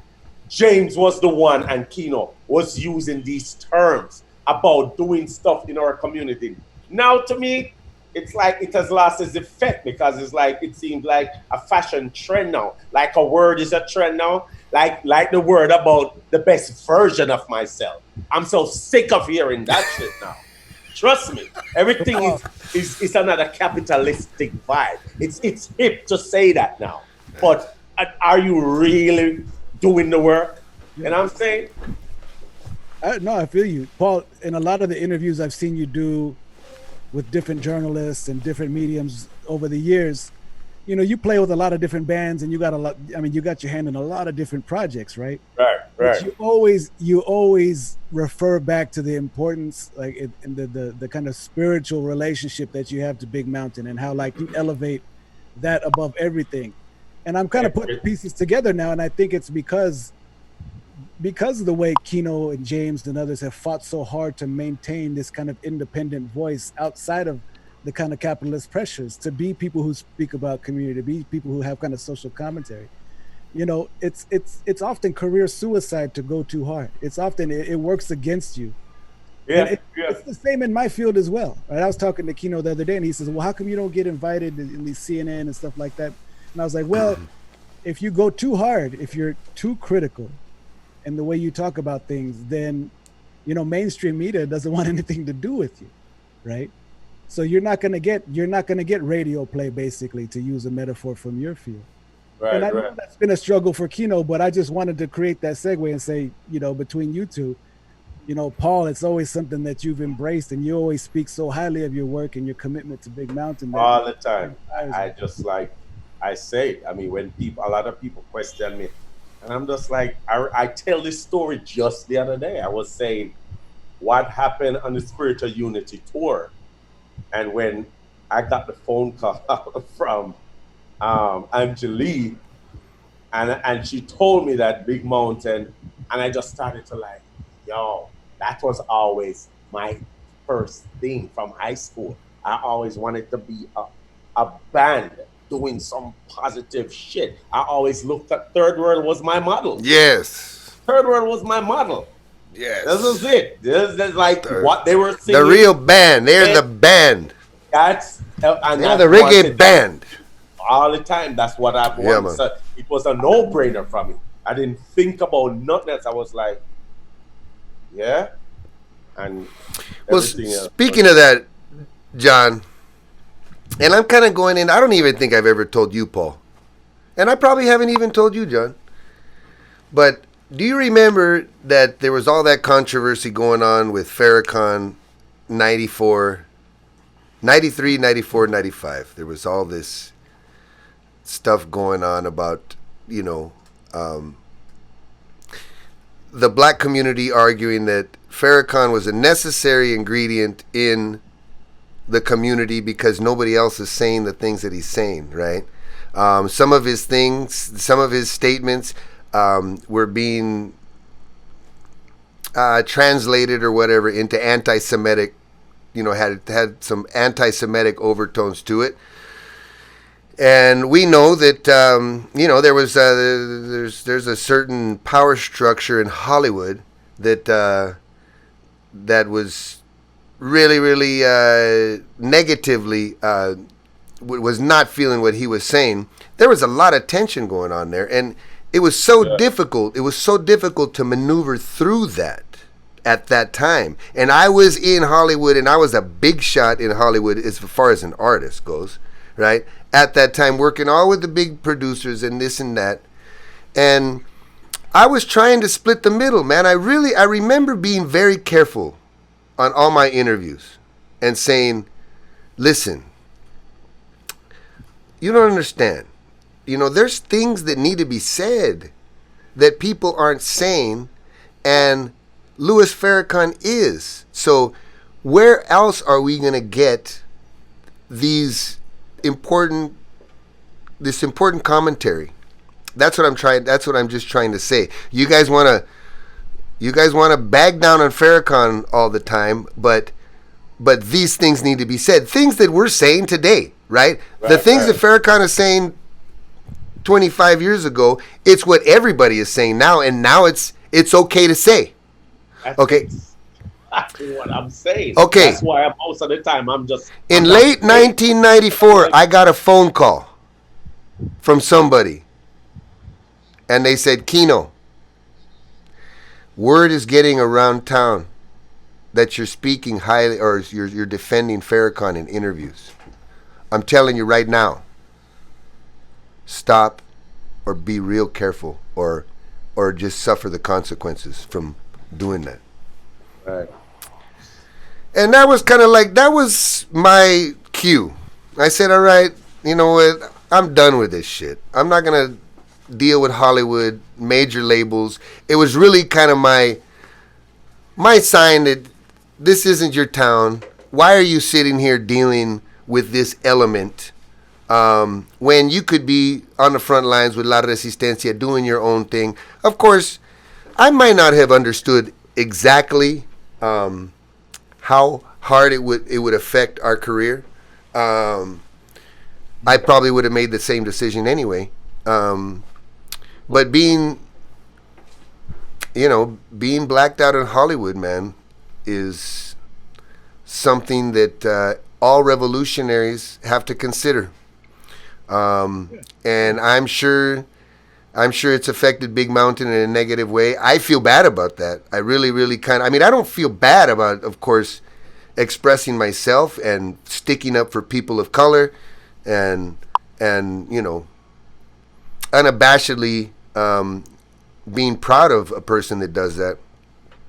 But I still feel a little guilty sometimes because I know we're all family. We all have families. You know what I mean? We all struggle. Yeah. We all go through this, man. We all and I wish things could have worked out differently. And we could be in a better situation financially. But here we are expressing ourselves as men, as leaders in our community, and this is when because all of those people that were saying that shit to me back in Hollywood, they're all gone. There's maybe a couple of them still around. They're either dead or they're eating oatmeal every morning. We're still in the game. And not only that, I'm feeling good. I still got energy. We still got music to put out. We still got things to do. And now we got this whole new medium, this whole new possibility of touching people the way that we really like to is directly the way we're doing right now. Nation. Well, can I just say, Quino, the fact that you've held on to that story for so long, it means something. It means that it's bothered you, it's haunted you, it traumatized you, and that you've been fearful of how and when and where to share it. So I applaud you. For having the courage to share that. Hell yeah, because Arsenio Hall, he fucking got disappeared. Yeah. Well, I think we all face that. He got disappeared, and I was like, oh shit. What does how is it that a guy that meant so much to all of us, it was the first black man to have a talk show, they just disappeared his ass because he had Farrakhan on. Yeah, I mean, I've dealt with similar pressures in my field around the boycott and divestment movement in solidarity with Palestine, right? And there's a certain way that scholars in my field have been kind of targeted and scapegoated for supporting that cause. And I think what's useful here is we can use the topic of guilt to help frame this conversation so that the rest of the audience and people listening can kind of relate to it, right? Mm-hmm. Guilt comes from fear. It comes from insecurity, right? And I think a lot of people right now have a fear and insecurity about when and where to speak up on certain issues, right? The political climate is very volatile right now. And a lot of people for the first time are kind of facing this pressure to say something or to stand for something in ways that they never have before, right? The lines are drawn. I can see play out, as I said, because I watch a lot of the CNNs and the Fox News of the world. You know what I say when I see the stuff that like the Republicans that are in power, when they come out and they're commenting, they're so aware of what they need to say, because what they will face if they really say what they feel. And guess what I say after when I watch everybody and everything in the 4 years end, guess what I say to myself, to my friends? I say, I'm waiting for the books to come out. Yeah. That's when you hear how they really felt. Yeah. And it's sad. It's sad that it's like that. It's all untruths. It's all smoke and mirrors. And you know what? The point I was trying to get to is, do you know what gives people the courage to say something for the first time in their life or to stand for something for the first time in their life? It's usually a song. It's usually an anthem. It's usually a tune. It's usually something. I mean, that's the power of music. Yes. Right. I could lecture. I've been lecturing for 20 years on these topics, right? And as I'm putting our audience to sleep now, hearing somebody lecture about this shit is boring. But if you put those words to a rhythm, if you put those words in a melodic form and as a song, all of a sudden those words enter their body in a different way, in a more intimate way, because they feel it. Right. And that's why music has always been so important to the survival of Black people and indigenous people on this continent. Right? It's beat, it's rhythm. Right? There's so much destruction that comes with genocide of Native people or with the Middle Passage, but there's things that survive, and it's usually a tune. It's usually a rhythm. It's usually a prayer. It's usually a hymn that people never forget because it stays within them. It stays within their body. Right? That's true. And honestly, that's how I feel every time I ever heard Young Revolutionaries. That's the reason why I came up with the idea that that should be the song every time they introduce Big Mountain. So now is the time. Vision one day that this song just touched me. I came to see Quino one night in San Diego, and he was singing it, and I was bawling in front of Melissa, Quino's wife, and nobody knew. And I couldn't fucking control myself because of what the song is saying, and just that song just affects me. And I just you're gonna make me cry. So now is the time. Thank you, brother. I love you so much, Now Paul. is the time. This is what I'm trying to say. Now is the time. Like all the hard work, all the sacrifices, all the things you feel guilty about, those choices that you've made in your career, that you've always had this kind of burden of guilt about. Right. Now is the time to feel strong about all that shit and say, I've always been right. Or as Toni Morrison, my favorite writer, said, I've always had the moral high ground. I've always operated from the moral high ground, even in moments where we're most criminalized and denigrated and marginalized. Hell yeah. For being a critical voice, we always have the moral high ground. Toni Morrison. We're always on the right side of history. And sometimes it just takes time for us to recognize and feel that, because to be an artist is to be a voice in the wilderness.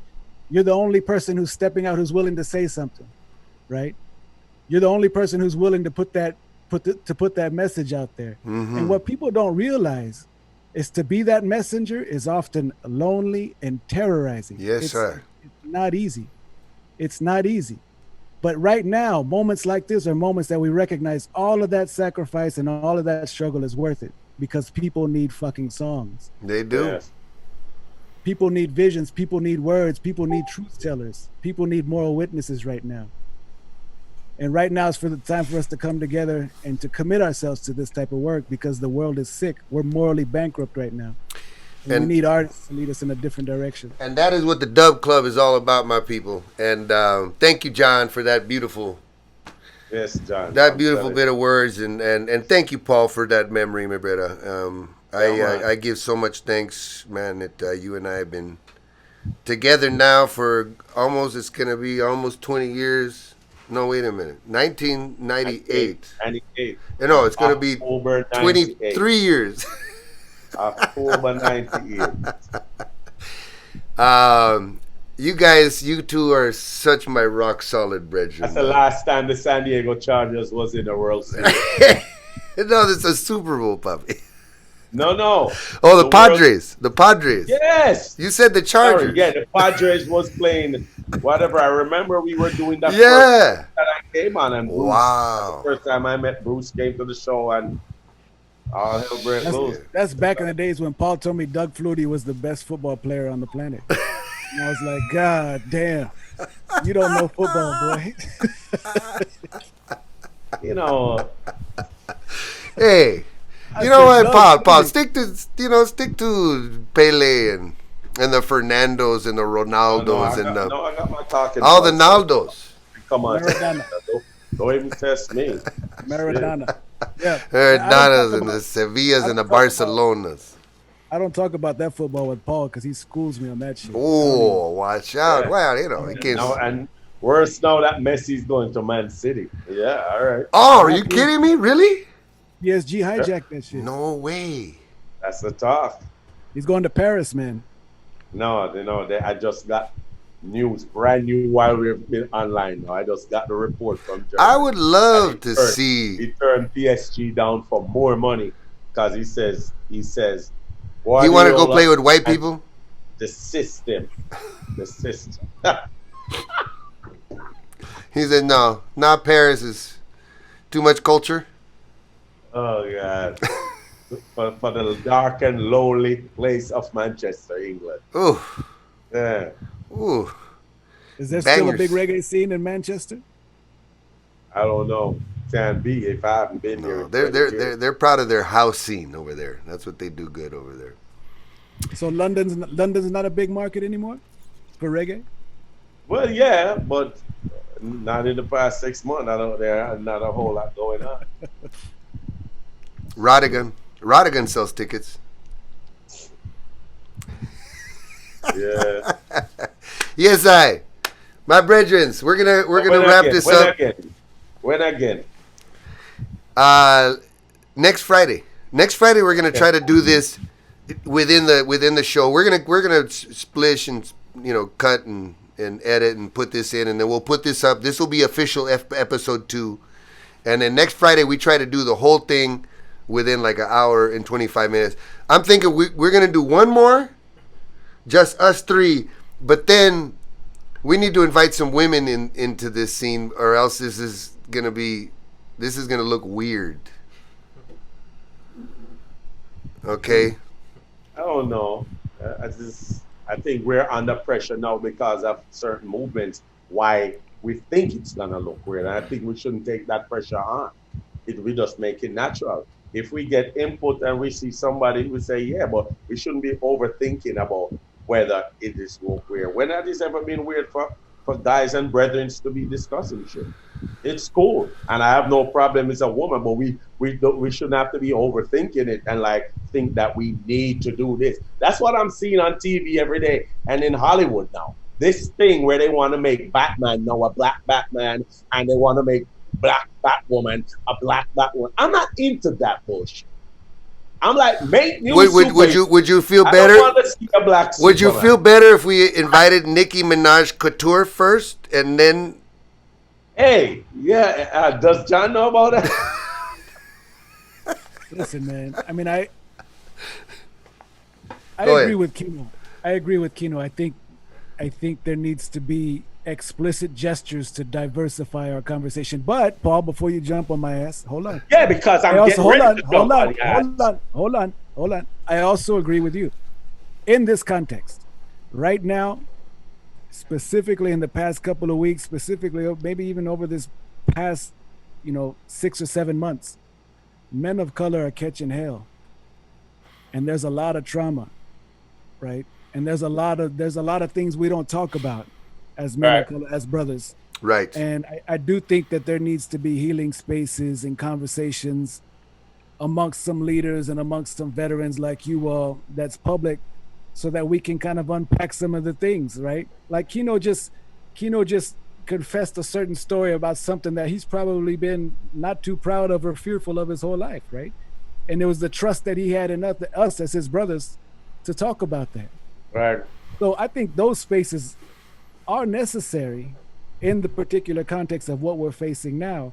But I think in the broader genealogy and the broader history of it, I agree with Quino that a lot of times healing spaces are dominated by male voices, and there's no healing that takes place if there's no women, if there's no sisters in the conversation as well. Yeah, and I'm just coming from the perspective that it's easy for us to go down this road, right? That just kind of like the dude thing. It's just, we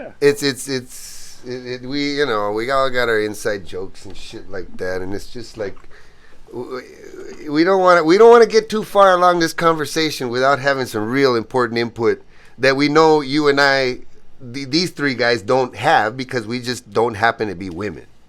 I will gladly surrender my seat at this table to a sister at any time. Well, that's what's beautiful about Zoom. We could have a shouting match here. We can have a bunch of. I was at a birthday party the other day. It was like 30 of us. That's why I don't understand why we're having problems, because I'm telling you, one of my relatives, I was thrilled. It was like 25, 28 of us, and everybody was here and everybody clearing. Serious. I was like, and I was playing music. Wow. Played up one of my production, and everybody was hearing it. And everybody talking. We were all online. We were like, okay. It sounds like you're trying to go for a Zoom endorsement, Paul. We try to get Zoom to hook it up. Write the check, as Kevin would say, as Jerry would say. Write the check. Write the check. Like Bruce, huh? That guy just sent me a check. I didn't even ask for one. All right. We're going into small jokes. Guys, thank you. This was beautiful. This is beautiful. Yeah, and it's even more beautiful knowing that it's going to go out to the people and it's going to be on YouTube and that people are going to continue to be able to feed off of this conversation for a long time. That's what we're doing here, man. We're not giving up. We're going to push forward. Black Lives Matter. We know that until until Black Lives Matter, no lives matter. And we'll get back to that subject as well. Thank you guys. Love you guys. Respect. John, real talk. You know me and you are gonna be talking. Big Mountain Dub Club. All right. Here we go. Let's go listen to some sound system music. Love.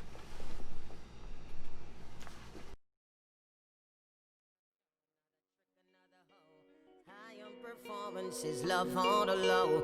I forget top for this merry-go-round and put my feet back on the ground. Been flying solo for so long. Nobody singing the harmony. Up there just me and my shadow. No bass, no guitar, no tambourine. And I found you like a melody. You were singing in the same key as me. We had them dancing in the streets. I don't wanna be a one-man band. I don't wanna be a rolling stone alone, putting miles on a rundown van.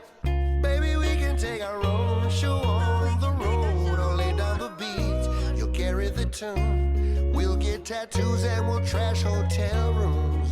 Baby, take my hand. I don't wanna be a one-man band.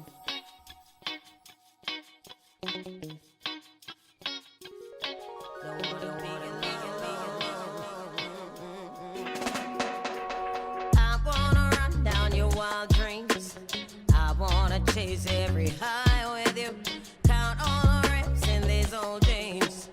We'll never learn how to sing the blues. If I'm gonna be famous, then I wanna be famous with you. We've got our own little group. I don't wanna be a one-man band. I don't wanna be a rolling stone alone, putting miles on a rundown fan. Maybe we can take our own show on a road. You'll lay down a beat, I'll carry your tune. We'll get tattoos and we'll trash hotel rooms. Baby, take my hand, 'cause I don't wanna be a one-man band. No, no. don't wanna be alone. I don't wanna be alone. No. Yeah. The spotlight goes cold, the curtains come down, chairs are all stacked and there's no one around. Nobody's paying, we'll still be playing. I don't wanna be a one-man band. I don't wanna be a rolling stone alone, putting miles on a rundown van. Baby, we can take our own show on a roll. We'll lay down a beat and carry a tune. We'll get tattoos and we'll trash hotel rooms. Baby, take my hand, 'cause I don't wanna be a one-man band. No.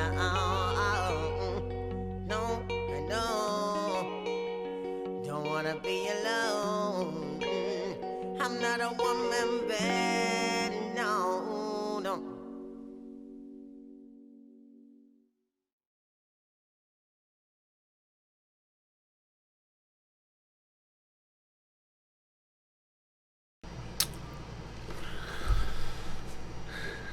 All right. I guess we are officially back.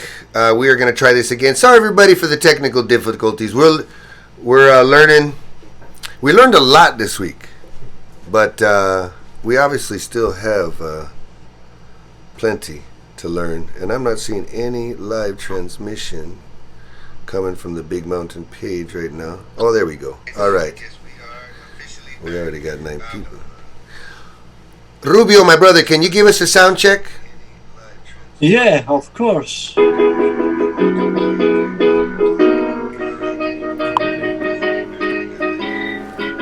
have a song. Rubio, my brother, can you give us a sound check? Yeah. All right. All right, we're in. All right, we are in, my brother. Okay, I'll give you. You got 5 minutes. You got 5 minutes to go look pretty and put on your maquillaje. Nah, brother, you're handsome. You look good. Okay. All right, you know what? Let's talk to some people over here. Aloha, Anouk, Chris, Warner, big love to you. We're watching. Hola, Teresita, hermanita, ¿cómo estás? Anouk, shopping, let's go. Rudy boy. Okay, sorry. Okay, I had to put the Praveen Perara, good to hear from you, my friend from Sri Lanka. Big love to you. Junior Hilton, whosoever, watching you. Respect, Junior. Love you, brother. All right, Cindy. Love you, Cindy. Still a Dodgers fan. Look at that. Jefferson Valenzuela Frias, watching you from, is that Chile? Yeah, that's the Chile. Isaac Dominguez, big love to you. Endangerot, love to you. Sean Montes, Suhu, and 3 others. Adonis Endoso Reyes from Singapore, big love. Jabi Mancias, Gabi de Anda, Kevin Bushman, Hafizudin. Oh yeah, I'm supposed to be looking at you guys right now, but I'm looking at the messages. Todos los mensajes de Chile. Holanda. All right, Anouk from Holland. You know my good friend, oh gosh darn it, the singer, the Bob Marley guy.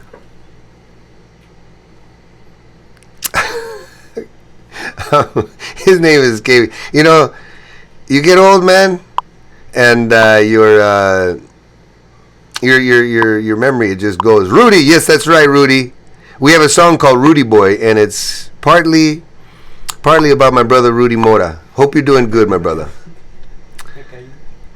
Look at this, man. 189 people. Look at that. It's amazing. This is beautiful. Those of you who missed the first part of the show, it got a little crazy. We had some technical issues. We're learning about things here, but we want to thank you for hanging in there with us.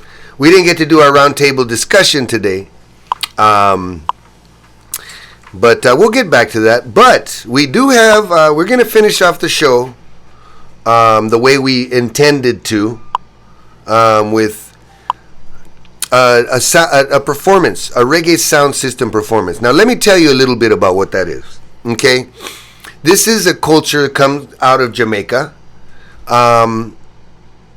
I don't know a whole lot. You know, I'm not an expert on the origin, but suffice to say that you know how when people are denied certain things, like instruments, right? Hard to buy instruments. Instruments are expensive. Recording equipment, microphones, all of this stuff, very difficult for musicians around the world to pull the money together to be able to record music, play music. It's not an easy thing, right? So people improvise. In Jamaica, one of the things that they started doing is they had sound systems. They would create their own big sound systems, 18-inch speakers, right? The Rhodes, the Tweeters, all of this thing. And each sound system would have their own singer, part of the crew, right? And evolving along, they're starting to create these opportunities where there was clashes and competitions between sound systems. And they would have singers sing on top of instrumentals, records, right? Again, part of the reason is because it's so hard to put on a concert. It's very difficult to put on a concert. Musicians, sound systems, microphone cables. A sound system is easier, right? Because you have a sound system, you got the speakers, you got one microphone, right? So this created this system in Jamaica, and it started to make its way worldwide, because what's very special about the reggae sound system scene is that it's not just DJs playing records. It's DJs that are taking music and voices, they're experimenting with it, they're putting it over other rhythms. They're creating new music with the music that we, singers like myself, I work with a lot of sound systems. They're creating new music. They're creating new art from old records. So we are going to feature every Dub Club episode. We are going to feature a DJ from around the world. ¿Estamos listos? Okay. Today, I am so blessed. We are blessed to have with us all the way from Taranto, Italy, Big Mountain people, Big Mountain Facebook people. Let's hear it for my new brethren, Rubio, DJ Rubio, the one-man international army from southern Spain. Bless and love, big respect to each and every one. How am I sounding? Good? I think we're sounding good, man. Can you hear him? All right. Yeah, it's too much important, Yes, very important. Let's make sure. Almost there, baby. Almost there. We're checking the lag in the feed. Okay, we hear you. My brother, thank you so much for coming on the show, bro. No, it will be it's a pleasure for me, we met about 3 months ago, right? Yeah. And I think you contacted me through Instagram, right? Yeah, of course. Okay. Of course. And right off the bat, it was fun to talk to you, right? I mean, right off the bat, you got an energy. You and I had an energy between us, right? And it was fun to talk to you. I could tell that you're an interesting brother, and now I got you on the show. You're one of the first DJs we have here on the Big Mountain Dub Club. Enough respect. Thank you. My brother, for those people that don't know a whole lot about reggae sound system, explain to them how you were inspired to become a reggae sound system DJ. Yeah, there is a little funny story, because me start playing music when me was a little children. So me had things like 12 years old, really little children, and 12 years old, when I have the controller of the Pioneer, the MacBook, the reggae music, it's all about the 45's vinyl, the 7-inch, Yeah, man. So me no have too much money to buy the 7-inch, the 45. So one day, me stole €5 to my mother to buy to buy the first vinyl of my life. Wow. So because I listened a tune from Dennis Brown, that the first artist that me listen in reggae music. Wow. It's not Bob Marley. Bob Marley come later, but the first artist was Dennis Brown. Oh man, this is the story, bro. Oh wow, man. So your mom didn't know that she was buying reggae music for you. You never know, What song by Dennis was it? The song was Don't Wanna Be No General. Oh man, that's it. Yeah, Irie, bro. What year was this? I don't hear you, Father. What year? What year? How long ago? How many years ago was it when you bought this? Ago, told you, me have 12 years, so right now I have 28. Okay. And the things so it's about 14, 15 years ago. 15 years ago, I think like this. I got to do a lot of touring with Dennis Brown. Yeah, oh, wow. I'm very fortunate in that he was already, he was the darling of the tour, and his health was already not well, so I didn't get to really talk to him that much. In a tour back then, tours were huge. It was like 100 people, man. We would all go in big buses, and I was intimidated, right? I spoke to him, maybe for 1 minute, right? And I got to meet him and just express to him. And it was one of his final tours, so I feel fortunate. And Dennis Brown was so important for reggae music to take it to new sounds, right? I mean, Dennis really incorporated the R&B sound in music, okay. So we love it for that. Now, let me ask you this, brother.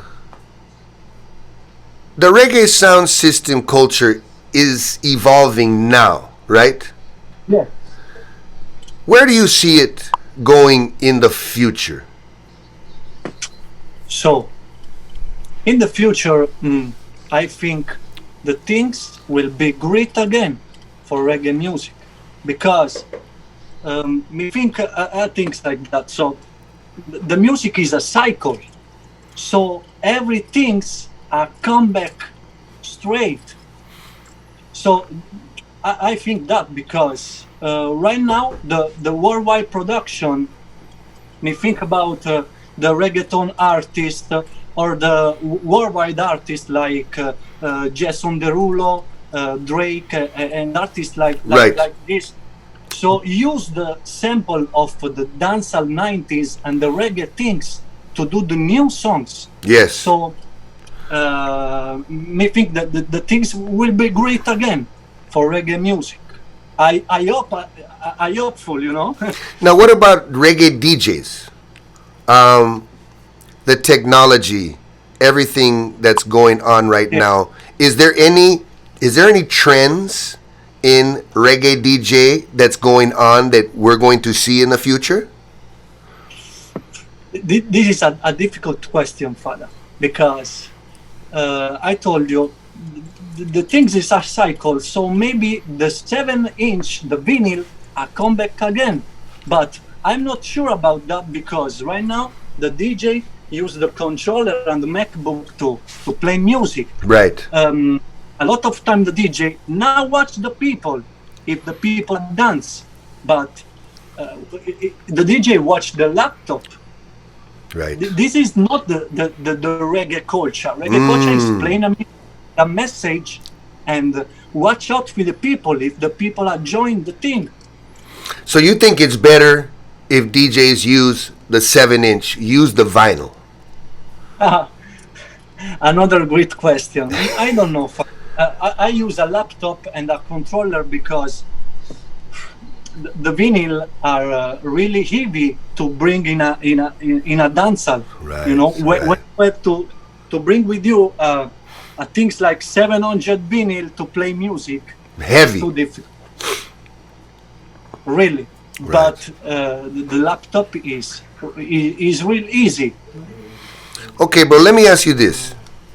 For reggae DJs, how important is it for reggae DJs, do you think, that reggae music is a music that comes from the survivors of slavery and colonialism, right?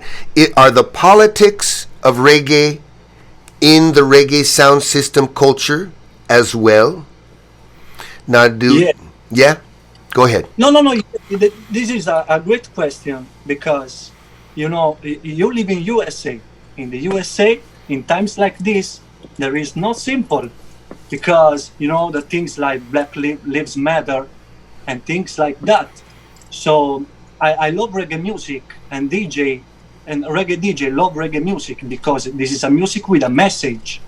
So when we play a tune because the tune is bring a message for the peoples then, and the tune have to be feel something in yourself when you heard it. That's beautiful. So right now in the first tune of today, it's a tune called "Is It Because I'm Black?" Because now in Italy, like the USA or like the UK, there is no difference. Peace, love, and unity. You know. All the way, this is bro. the important things. All the way. Well, here at the Big Mountain Dub Club, we do believe that Black Lives Matter. We believe that Black Lives Matter represents humanity, right?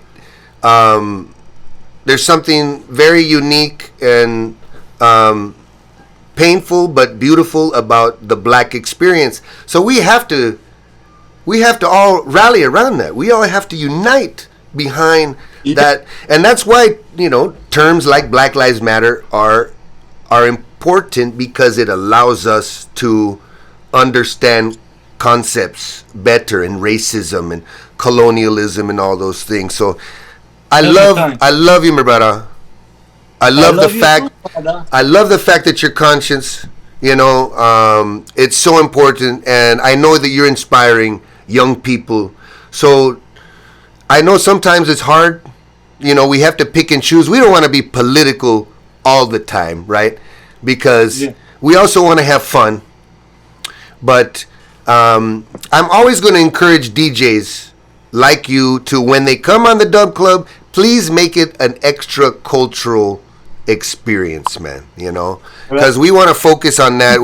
The bubblegum is fine. I got my pop tune, Ooh Baby I Love Your Way, pop song, and I got a lot of them like that. But the music that really touches my heart is when we sing with a message, just like you said, my brother. Every time. All right, listen, without further ado, I am so excited about this performance. I've been waiting since you confirmed. I've been waiting. Zoom is saying we're running out of time. Is it already 40 minutes? 10 minutes, okay. ¿Cómo se puede? Yeah? You just have to click it like that? Okay.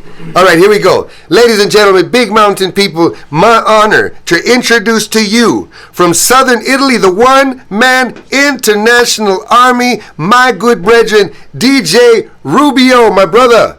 Have a great show. All world, I joined the live direct. So I told you the first tune of today is a tune from Kenboat. Is it because I'm black? Share the live direct and join with me.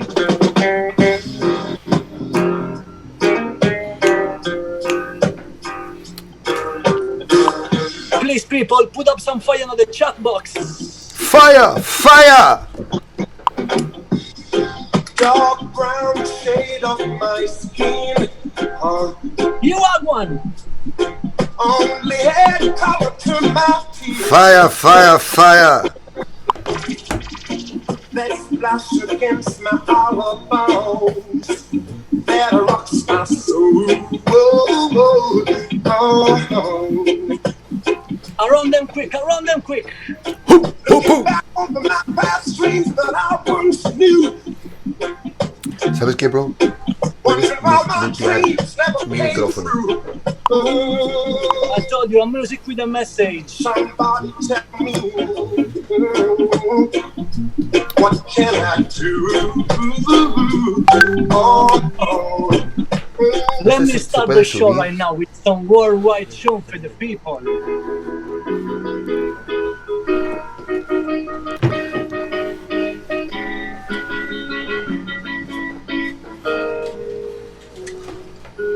You are one.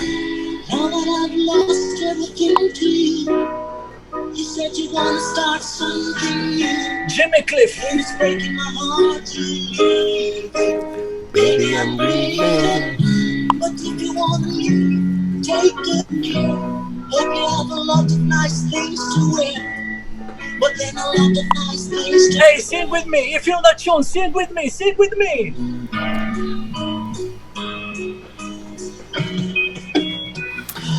Oh, baby, baby, it's a wild world. Woo!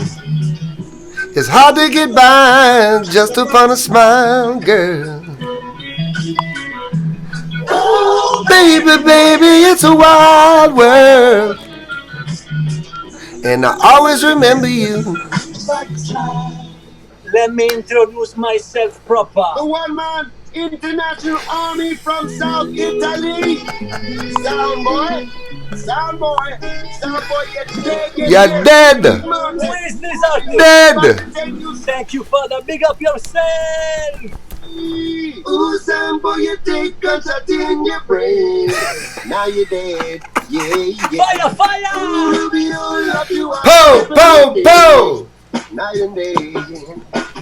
Shadows grow so long before my eyes. Little sound boy. You're dead, sound boy. He will be dead tonight. Select a Rubio and Big Mountain will show no mercy. Cold blood murder. And then someone must get buried. Rubio won't. Oh no. Hesitate. Like Thank you again, Father. Thank you again. Sound boy. You got it, bro. Hey, hey, yeah. Ooh, sound boy, you take drugs up in your brain. Pow! Yeah, yeah. Ooh, Rubio, love you all every day. Ready for the next song. Ready again. If you know that tune, can sing with me.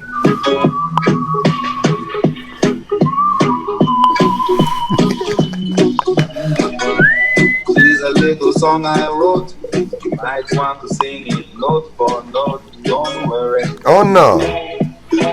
Be happy.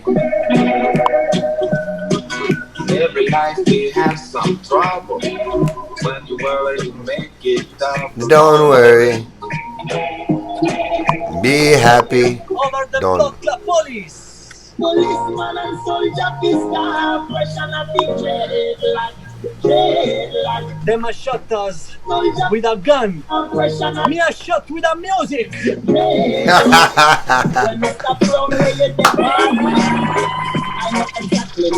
Debemos hacer un upgrade. El upgrade nos va a acotar ahorita.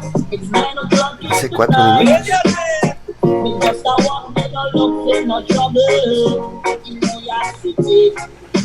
Dice que se va a cortar.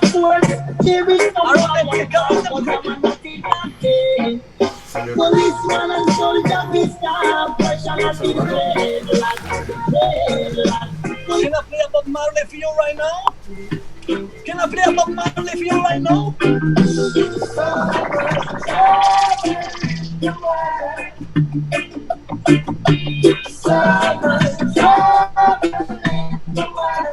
Fire, fire in the chat box, fire! Bless my eyes this morning. Just sun is on the rise once again. Big up the Italian people, Kira, We heard the things are cool. Daniela, G-Rex, Jurassic, big up yourself. Anything can happen.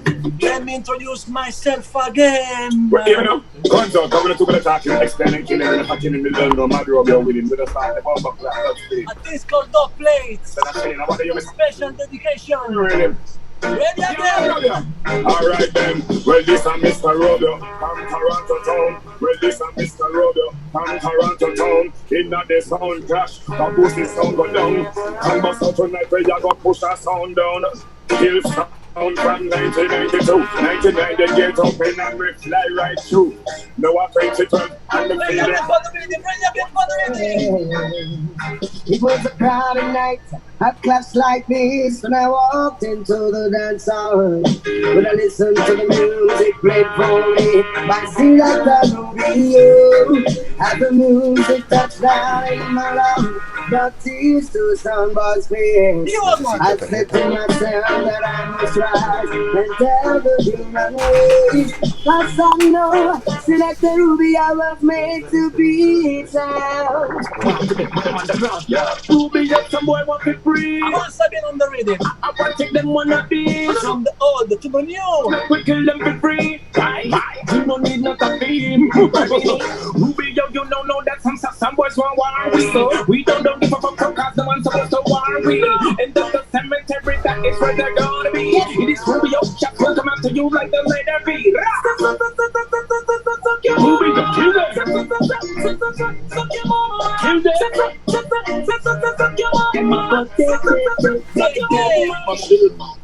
That's what I meant like I say. Last one on the rhythm. But the music on stage. Can I see some fire for the world? PM 16. 5-star general. Fire!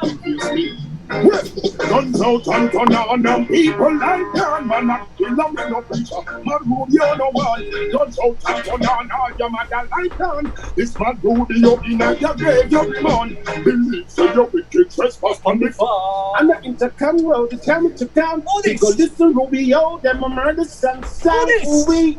Shiddly waddly diddly waddly diddly whoa. Shiddly waddly. Whoa. Shiddly waddly diddly shiddly waddly diddly whoa. I'm not into come road to tell me to come. Because listen, Rubio, them a murder son, sound, we. Shiddly waddly diddly whoa. Sing, cause we're God and Lord. And rather than go away, Rubio, your Lord, larger in charge. You see the one man army? One man army in the sound flash. We touch up big in his stand with the sound. Yeah, God, get tonight.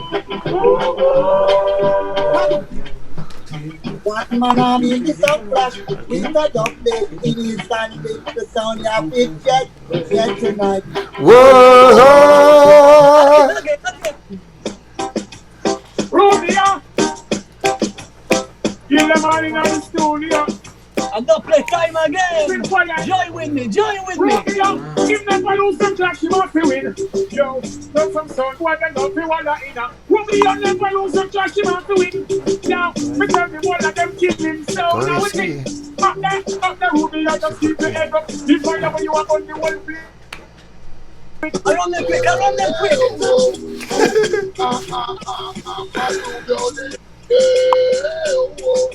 Two artists on the rhythm.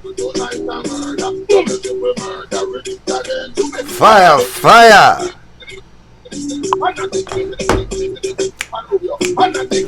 This is a combination.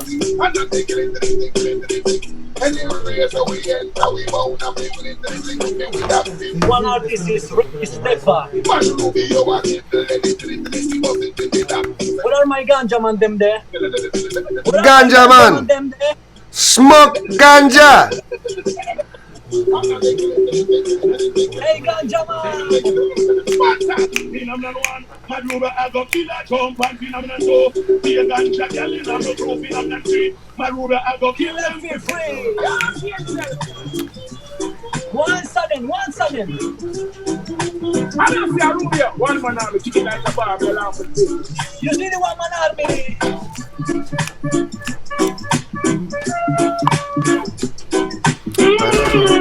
I believe in fire.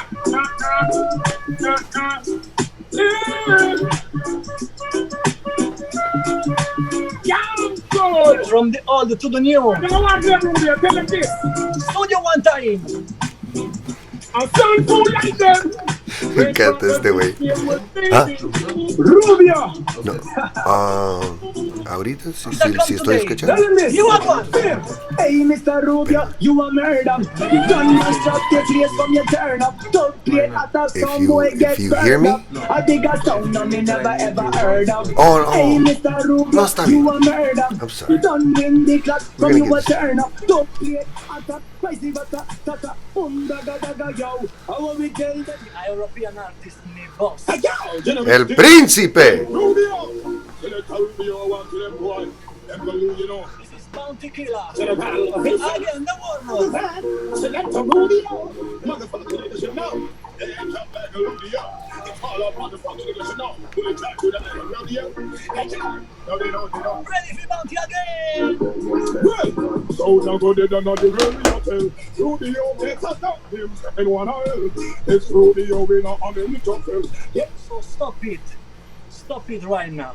I not play female tunes. The woman is the best important things in the life. So I have to boss two artists in the same songs. Woman power. I don't play time missile. Pull. From the original Rich Guys, you know what this is. This is a special for our brother Rubio to kick somewhere in their face and take them home. Ready, people, ready! Kick them in the field.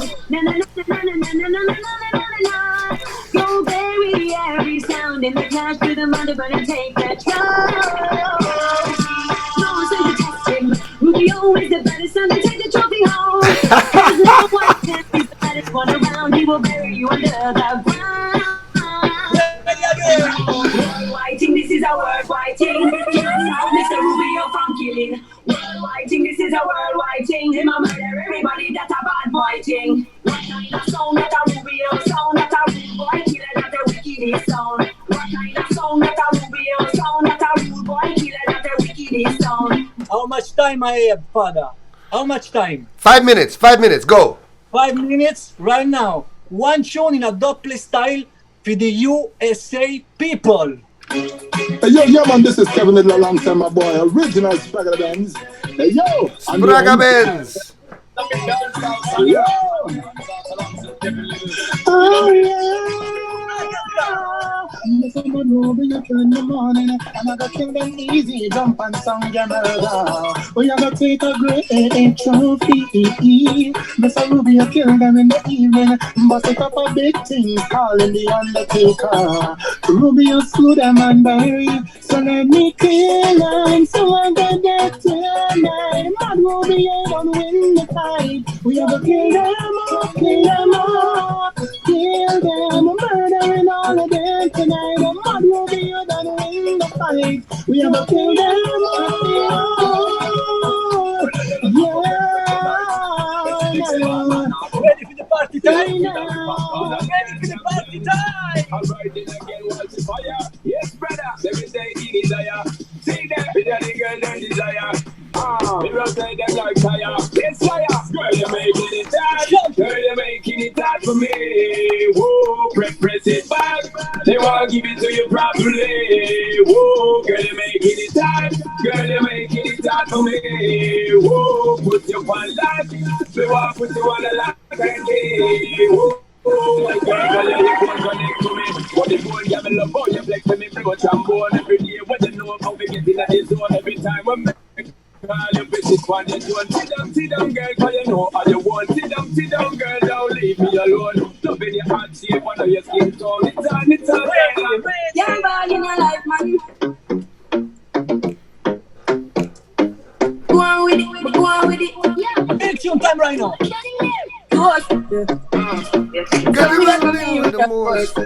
Blessings we are reaping, we coursing on. Going to rise and boast. So we give thanks that we need it the most. We have to give thanks that we really supposed to. Thank you. Blessings, man, we right on. Yeah, man. Thank God for the journey, the earnings, and us for the plus. Gratitude is a must. Blessings fall by my right hand. But that was really friends that you can't be below. One time, sit down in a class on the board, then go to the road, and we go on with the road. Third one, me say me tired thing. And you know it found out to be a fire thing. Now I'm on stage, keep ready fire thing. Around the brick, around the brick. Watch the girl, them a catch the big girl back of them. Girl a do the bucket tail with the man back of them. Girl, them a catch the big girl back of them. Girl a do the bucket tail with the man back of them. Puppy tail, girl a do the puppy tail, girl a do. You ready for the last one, Father? Puppy tail, girl a do the puppy tail. Watch the girl, them a do the puppy tail. Bend them back and they just see a cup them. One tickle and brace on them. Bend down like you a lace on them. Catch it and lick up on the face on them. But that man that gonna shake it. Dance about that in case it. Can't leave you off his face. Ready at 6:30. So before me go, I wanna big up again Quino from Big Mountain, the whole Big Mountain family. Every people are passed today in the live direct and join with us. So this is a little part of the one-man army because there is too much things to play, foundation, ska, roots, new roots and everything. And I try to explain what is the sound system, start to the foundation, to the dancehall in 15 minutes. And I have to play my last tune in a double style. DJ Rubio, DJ Rubio. DJ Rubio, kill, that was the sound. That's what them a try, but me sister them a clown. So every time them fall within a song, DJ Rubio kill them down. Stop it. Thank you, Father. It will be a pleasure for me. Pow, pow, pow, DJ Rubio. Big up Toronto, Italy. Big up Italy. Big up to your father. Yes, I, brother. Big up yourself, man, every time. I thank you for grooving with all the technical difficulties, brethren. We're going to get you on. Problem. We're going to get all of this stuff figured out, but we appreciate. Now, of course, we need to expressly, how would you say, recognize the fact that you are playing some female artists, right? Yeah, I man, love thank that. you. Now, of course, I recognize Coffee, the big star right now that's sweeping the world, and she's just Coffee was exactly what reggae needed. Yeah. Yeah, man. Every time. I mean, she just came in at a perfect time, and I just hope she inspires more young women to be, yeah, man. New generation. Who is the other female artist that you played? This is Luchilo and Michiwan dub plates. Wicked. And where are they based? Are they Jamaican? No, there are UK artists. Irie. They're from UK, yeah. 90s Michi Me. Luchilo and Michiwan. Luchilu and Michiwan. Okay, everybody, check that out. Yeah. Luchilu, Michiwan. You gotta big up. Always gotta big up the female artists, man. You always gotta give them extra love. Extra love. I like that you do that, bro. You stay on that tip, okay, Rubio? Thank you, my brother. We're gonna have you back real soon, okay, bro? Every time, when you want, father. Love. Call me. Love. Hey, hail up Ross Shiloh for me, okay? Yeah, man. Did he like the dub? Yeah. Every time, especially. Big enough. Okay, bro. Love you, man. Talk to you soon. And big up the Walla people are joined with us live direct. Thank you so much. Thank you, everybody. Thank you, everybody. Listen, I just want to thank everybody for hanging with us through all the technical difficulties. We got a couple of things to talk about. My brethrens from Gondwana, the amazing reggae band from Chile. They have my brother Maxi Vargas singing lead vocals with them. He went and did his solo thing for a little bit.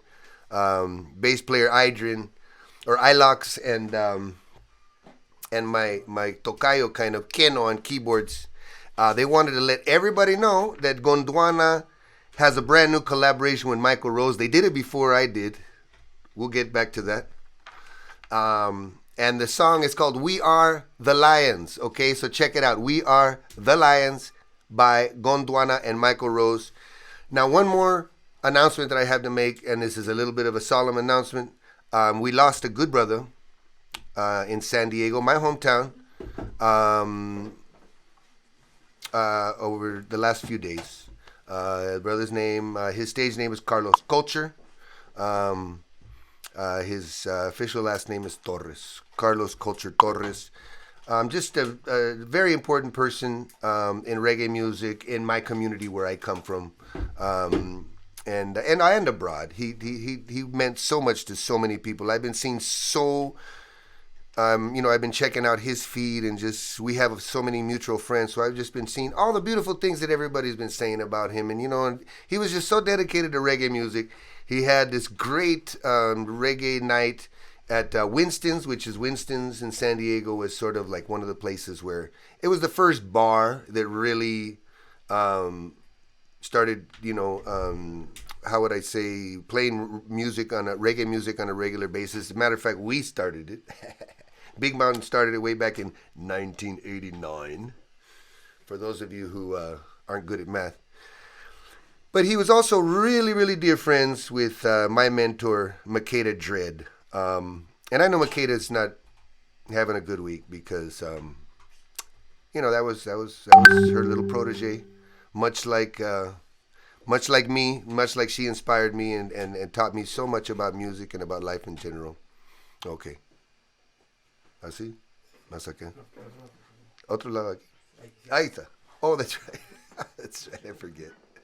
So Makeda, I know you're feeling it, sister. I want to send my condolences to Carlos's family,